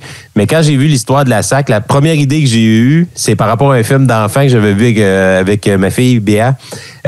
Zootopia, l'as-tu déjà vu? Avec le paresseux qui est super. C'est ça, le paresseux qui travaille au bureau des voitures, puis il est super là, puis je me disais, c'est peut-être juste des paresseux qui sont là à SAC, puis c'est pour ça qu'ils ont des grandes files d'attente, puis je riais tout seul. Mais ça m'arrive souvent de rire tout seul. Ça m'arrive souvent. Hey, pour venir à Pierre Poilievre, puis Éric Duhem, cette gang-là, qui ont besoin vraiment d'avoir le plus négatif de notre province puis de notre pays pour se forger des idées puis se faire des fans. Moi, je les identifie je ne sais pas si tu l'as vu, je l'ai mis sur la page Facebook du Supermatozoïde, la fameuse boîte de pizza. Tu sais, le fameux marketing, la pizza, c'est qu'il y a une petite fenêtre là, qui apparaît de la pizza. Puis là, tu vois, il y a 3, 4 gros salamis sur le dessus avec ben du fromage, puis ça. Puis finalement, quand tu ouvres la boîte, puis tu découvres la partie qui est pas visible à cause de la petite fenêtre, tu t'aperçois que les 3-4 salamis puis le gros du fromage est juste vis-à-vis la fenêtre. C'est comme du marketing. J'ai l'impression que ces politiciens-là font un peu le même genre de marketing. Ils vont exposer ce que les gens ont le goût de voir, ce qu'ils ont le goût d'entendre, que tout le reste de leur pizza est super bonne, c'est la meilleure au monde, mais dans le fond, si tu l'ouvres réellement, leur pizza, c'est à peu près la même affaire. C'est juste leur belle promesse. Le fait qu'ils vont dire tout haut ce que ben les gens pensent tout bas, mais dans le fond, ils n'ont pas plus de solutions. Que tu vas ouvrir, la pizza va être vide. Il y a juste la petite partie là, qui est visible par tout le monde, là, qui a tout le stock. Ouais, c'est ça. Tu sais, par exemple, pour Poilievre, là, son problème, lui, ses solutions, c'est il va s'assurer que la Banque fédérale baisse les taux. Mais oui, tu peux pas faire ça. Tu peux pas dire, vous baissez les taux. Ça va être réglé. Mais non, c'est pas de même que ça fonctionne, l'économie. Puis il le sait. C'est ça qui est frustrant. Autre problème, il aime pas les médias. Là, mon monde va aimer ça. Je vais couper CBC. OK, mais ça règle quoi pour toi puis moi, le mec, là, dans la vraie vie, là, que tu coupes des poches chez CBC? Oh là là, ça va vraiment nous affecter, cela. Là. Tu sais, à un moment donné, c'est toutes des solutions de même. Comme tu dis, c'est la grosse fenêtre. Hey, c'est gros, ça, je vais couper de l'argent à CBC. Oh, c'est gros, ça, hein? Ça a un impact. Le monde aime ça parce qu'il n'aime pas les médias, mon club, là. À part ça, au final, ça leur rapporte quoi? Ça va-tu aller mieux à quelque part? Tu sais, l'inflation va... Chris, il a coupé CBC, c'est réglé ici. Toute l'inflation va tomber. Tu sais, à un moment donné, c'est des affaires dans le même, mais ils s'accrochent sur des trucs qui... c'est pas bon, c'est pas bon. Le chemin Roxane, non, je vais aller faire des photos-up. Je vais aller me faire photographier devant ça. Vous allez voir, je suis en colère, maudit chemin Roxane. Au final, tu connais pas ses plans pantoute, là. Non. De dire, moi, je te réglerais ça, le chemin Roxane, je te fermerais ça. OK, mais c'est parce que c'est de mentir au monde. On le sait que ça se ferme pas, là. C'est un mur de fou, puis de 10 étages de haut, puis de la guide, là, partout, entre le Canada et les États-Unis, ça marche pas de même. Là, mais non, c'est la solution facile qu'au final, le monde court là-dedans, puis il va jamais aller chercher plus de monde, puis ça va finir comme minoritaire contre minoritaire. T'sais. Dites-vous une chose, si c'était si simple que ça, régler une inflation, là, ça serait déjà réglé. Là. Avec toutes les hausses qu'on a connues là, au cours de la dernière année, là, si c'était facile à régler une inflation, ça se réglerait comme ça, là, comme Pierre Poilievre le dit, là, ça serait déjà réglé. Là. On s'en irait pas vers une récession. Là. Malgré que je pense qu'on va peut-être s'en sortir, je sais pas, le genre de voir. Mais on s'entend-tu que c'est pas si facile que ça. Là. C'est pas aussi simple. Sinon, ça serait fait. Je vous le jure. Je vous le jure, ça serait déjà fait. Mais non, c'est pas simple. Parce qu'on n'a pas juste un élément à gérer. Il y a plusieurs variantes, puis des variantes que tu peux même pas contrôler toi-même. Il faut que tu attendes une réactivité à tes décisions pour continuer à avancer. Donc, c'est pas simple. Là. C'est ça qui me fâche aussi là-dedans. Ça revient à la fameuse pizza. T'sais. Ça a l'air simple, ça a l'air beau, ça a l'air délicieux, mais tu vois juste une petite fenêtre de rien. Quand tu ouvres la pizza au complet, t'as la grosse photo, le big picture, c'est pas pareil. Là. C'est loin d'être la réalité. C'est un peu dommage. Ouais. C'est décourageant, ça. Mais on va quand même garder un petit brin d'énergie, mesdames et messieurs, pour remercier les patrons, ces gens qui contribuent volontairement et monétairement au succès du Spermatozoïde. Et on va leur dire merci, patrons! Donc, on va remercier les patrons qui ont payé, qui ont été sur le site patreon.com/Mato-Radio et qui ont donné 2, 5, 10, 20, 30 $ par mois. C'est assez incroyable. Ces gens-là reçoivent du contenu exclusif en échange. Je mets des vieilles émissions, je mets des émissions actuelles, je mets des reprises du podcast en vidéo que vous écoutez en ce moment. Donc, c'est ça. Être membre du Patreon du Spermatozoïde. Il y a même des gens qui me donnent de l'argent puis ils me disent je veux rien en retour, j'écoute pas ton contenu. Ça, c'est rendu là, c'est votre problème. Mais moi, pour bien dormir la nuit, je vous donne du contenu en échange. C'est du donnant-donnant. Voilà. Donc, il y a les supporters qui donnent 2 $ par mois. Puis en plus, je vous remercie personnellement à chaque émission. Donc, ceux qui donnent 2 $ par mois, les supporters, il y a merci à Zipta Gruptar, merci à Max, merci à Lord Michael, merci à Jonathan, merci à Isabelle, merci à Fred et merci à Daniel et merci à Céline. On va remercier ceux qui donnent 5 $ par mois. Merci à Émile, merci à Mathieu, merci à Sébastien, merci à Sonia, merci à Roch, merci à Robert. Merci à Philippe, merci à Nathalie, merci à Danny, merci à Nancy, merci à Mylène, merci à Morel, merci à Martin, Merci à Marilyn. Merci à Marie-Claude. Merci à Marc-André. Merci à Linda. Merci à Lassa. Merci à Julie. Merci à Jean-François. Merci à Jean. Merci à iMac. Merci à Pétanque. Merci à Gorgue. Merci à Frédéric. Merci à François. Merci à Francis. Oui. Merci à Firmin. Merci à Eric. Merci à Denis. Merci à Daniel. Merci à Catherine. Merci à Benoît. Merci à Audrey et finalement, merci à Alexandre. On va dire merci à ceux qui donnent 10 $ par mois. Ce sont les directeurs. Donc, merci à Robert, merci à David et merci à Alain. Et on va remercier évidemment notre membre corpo, Chantal. Donc, merci à elle et à toute son équipe qui nous écoute au travail. Donc, qui donne 30 $ par mois, qui reçoit plein de choses et même des cadeaux de Supermatozoïdes que finalement, elle n'avait pas reçus. Elle m'a appris que le prix, ben oui, je le sais. Moi, je suis comme ça. Hein? Je suis comme Pierre Poilievre. Je promets des choses, mais je les réalise pas. Mais pour de vrai, tu te rappelles, j'avais 2 affiches encore autographiées de la 400e. J'en ai envoyé une au mois de janvier, après ma COVID. Parce que tu te rappelles, au spécial des fêtes, on l'a fait tirer, c'est elle qui l'avait gagné. Elle l'a jamais reçu. Donc, tu sais, quand on vous dit que ça va bien, là. Bravo, Mike. Ben, c'est pas moi, Carly. Non, gars, t'es imputable. T'es imputable, Mike. C'est d'accord avec toi. J'ai pris la responsabilité. Il m'en restait une autre. Je l'ai envoyé, mais je l'ai envoyé genre envoi spécial, full assurance puis tout. Fait que si elle ne le reçoit pas encore, là, ben, elle l'aura pas plus, mais au moins, moi, je vais récupérer de l'argent. Ouais. T'as dit que ça valait vraiment cher, ça? Oui, parce qu'il y a la signature de Martin Godette, Frank Pocket puis Yann Terriot. Ouais. Puis il y a un petit Mike Tremblay, là, lui, il réussira jamais, mais c'est pas grave. Il est là pareil. Fait que. Ça fait 11 ans qu'il essaie, il va l'avoir. Chris, un jour, peut-être. Un jour, peut-être. Ben là, il a passé à la TV, là, il est content. Là. Ben, content. Content, oui, puis non. Il commence. Là. Il aurait pu aller à Vox, mais là, il a été à Radio-Canada. C'est un bon début. Peut-être dans le futur, Lux Média. On sait jamais. Hein? Je vais peut-être être invité.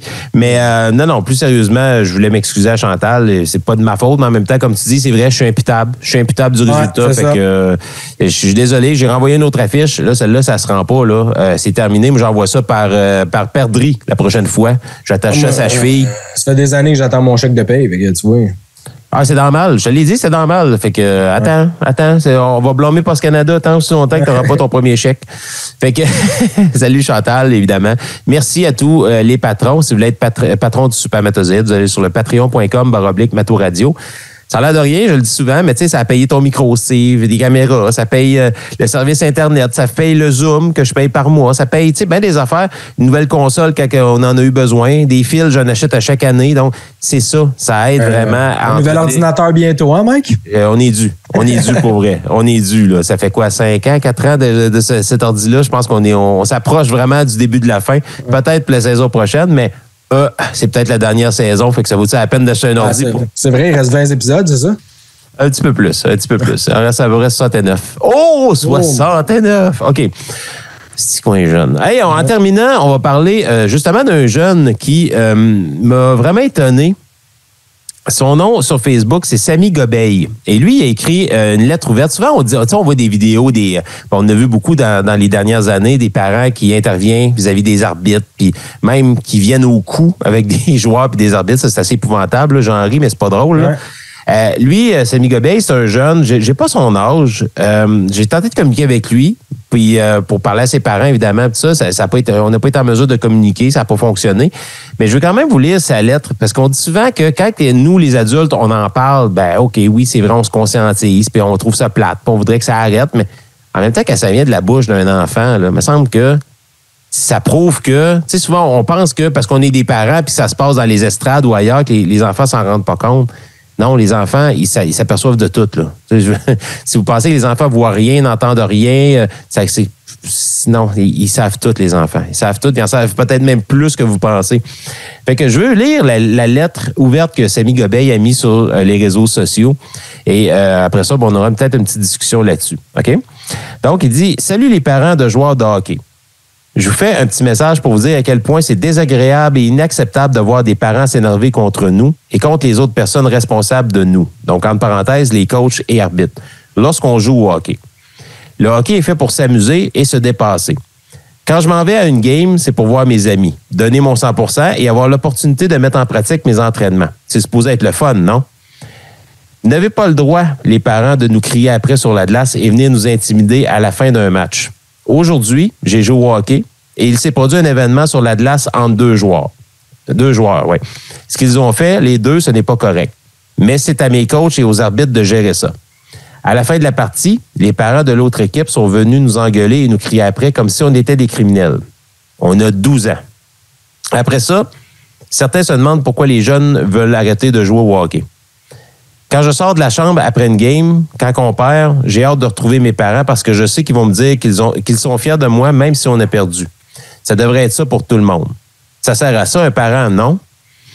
C'est pas parce qu'un jeune fait un mauvais geste que toute l'équipe est de la merde. Ça arrive des erreurs. Et ça se gère sur la glace ou dans la chambre. That's it.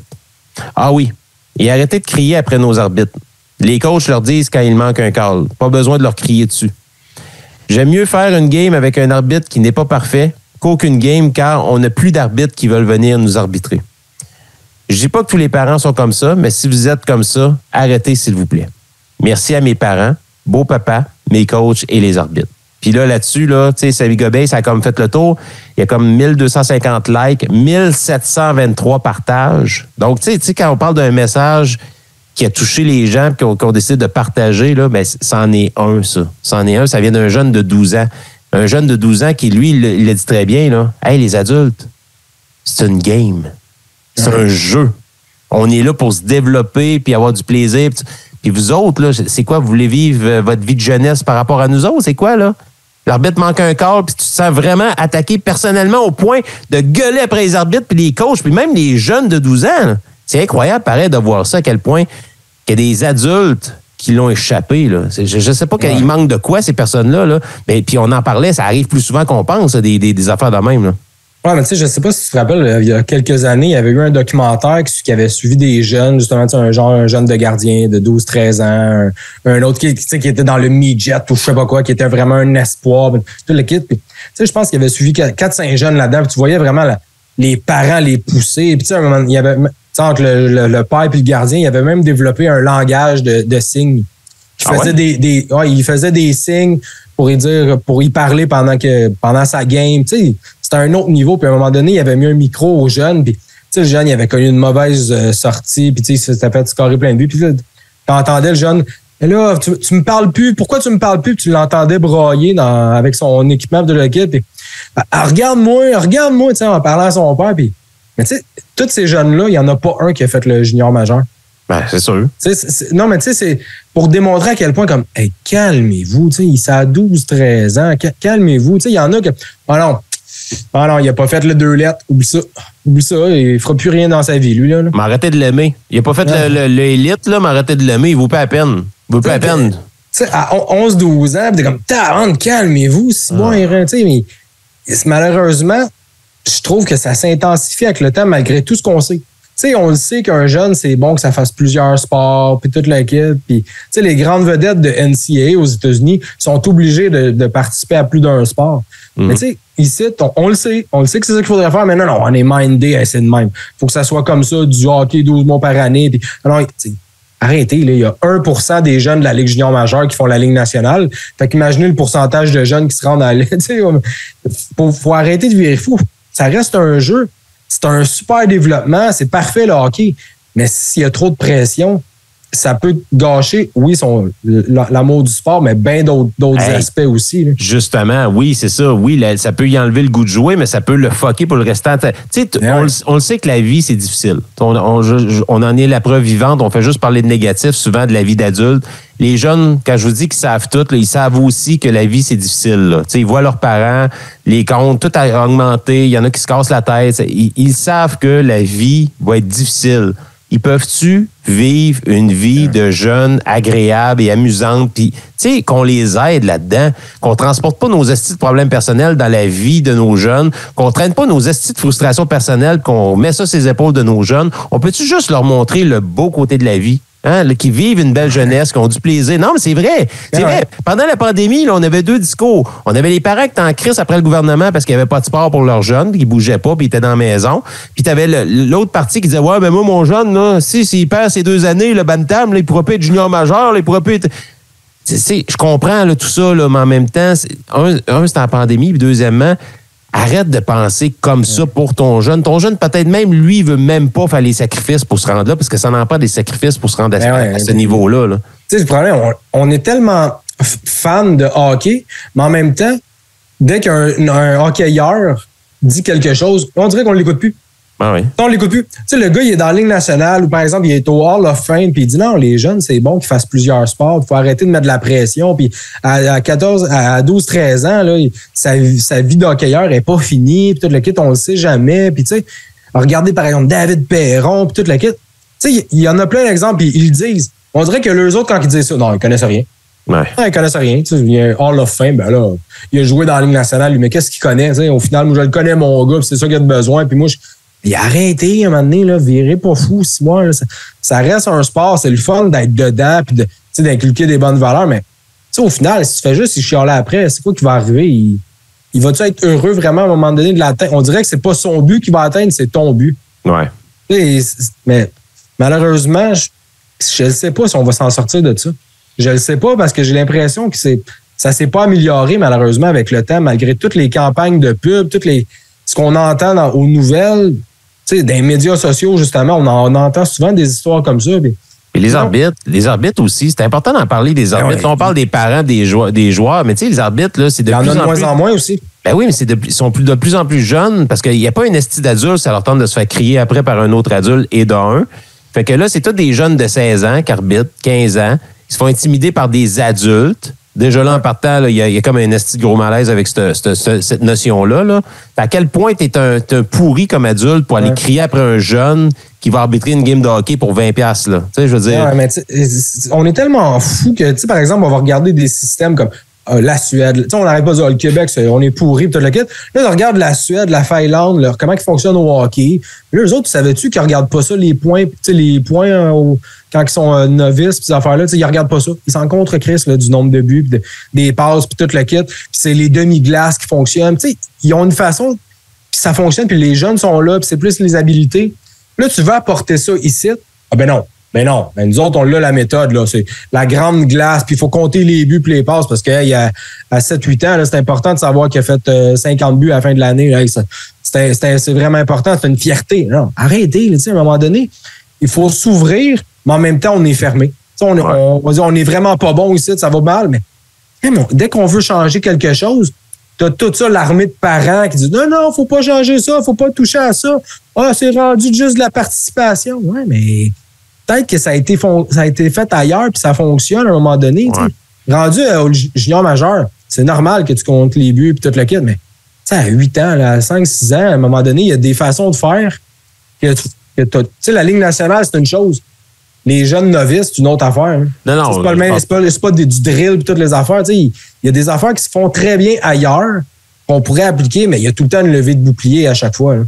Moi, j'ai pas de problème avec le côté compétitif du sport pour développer justement le caractère des jeunes. T'sais, là, on parle pas de novices, là, on parle, mettons, à partir de Pee-Wee, Bantam. Commencer à compter des points, ces affaires-là, j'ai pas de problème. Le problème, souvent, là-dedans, c'est que là, c'est les parents. C'est le problème, c'est pas les jeunes, c'est les parents. Moi, qu'un jeune...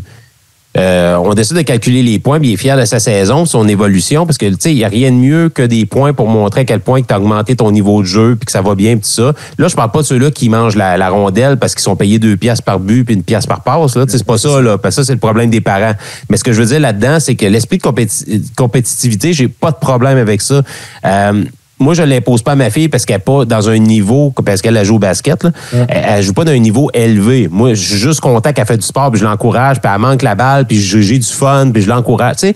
Mais il y a des parents qui, eux autres, sont intenses, puis c'est eux autres le problème. Moi, le fait que les jeunes comptent leurs points, qui veulent gagner des matchs, qui apprennent à gagner, mais aussi qui apprennent à perdre. Tu sais, c'est pas facile d'apprendre à perdre. Tu sais, moi, le hockey, pour moi, là, puis je parle pour moi personnellement, ça a été une belle école de la vie. Là. J'ai appris plein de choses là-dedans. Là. Tu sais, oui, la notion d'initiation, tantôt on en parlait avec Steve Turcotte, tu sais, c'est peut-être de quoi qui a été négatif dans ma vie que j'ai vécu par rapport au hockey, mais tout le reste, c'était positif.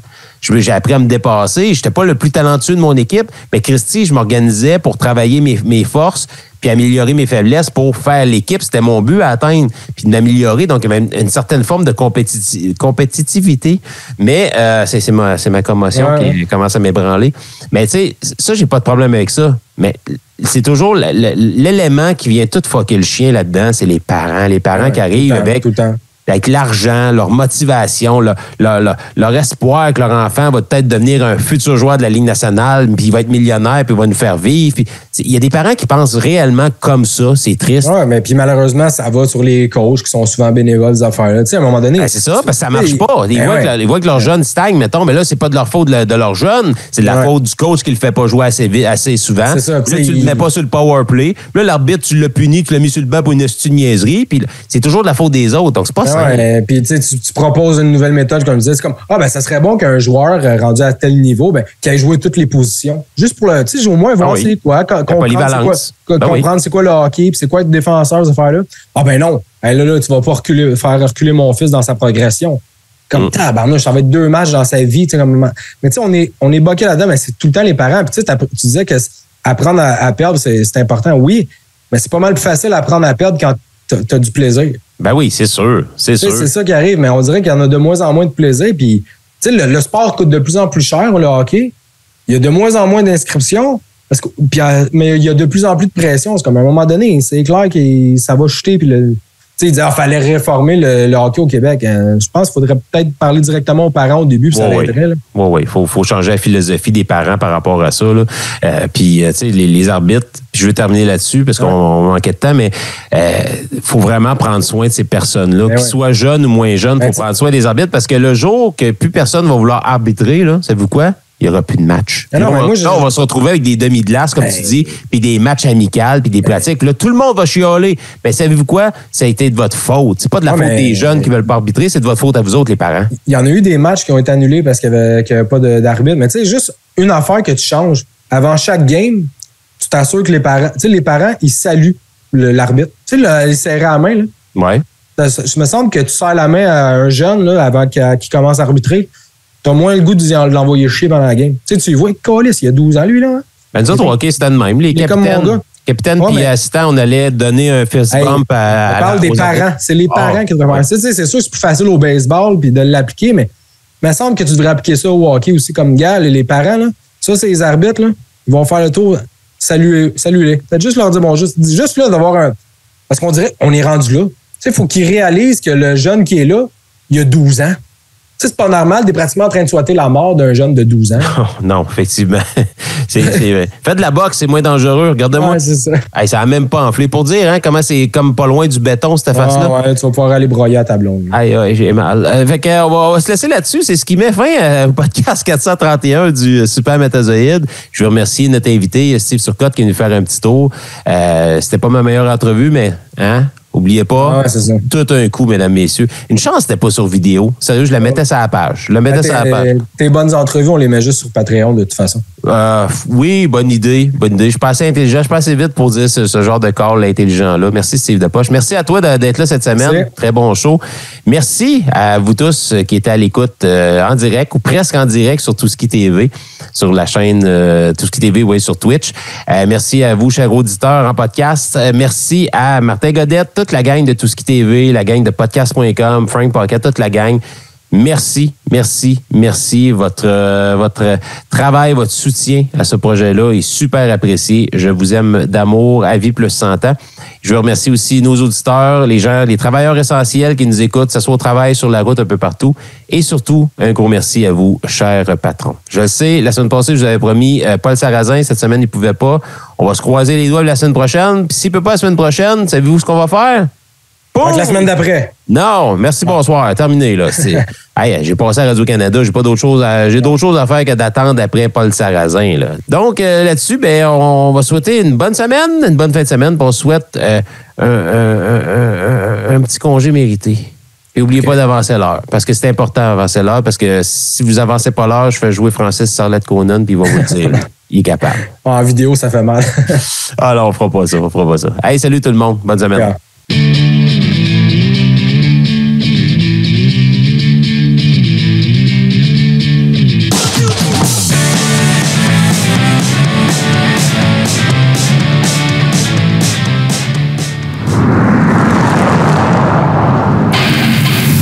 explore, tout ce qui ose, tout ce qui décoiffe, tout ce qui surprend. Tout ce qui te reste à faire, c'est de t'abonner. Tout ce qui est TV sur Twitch.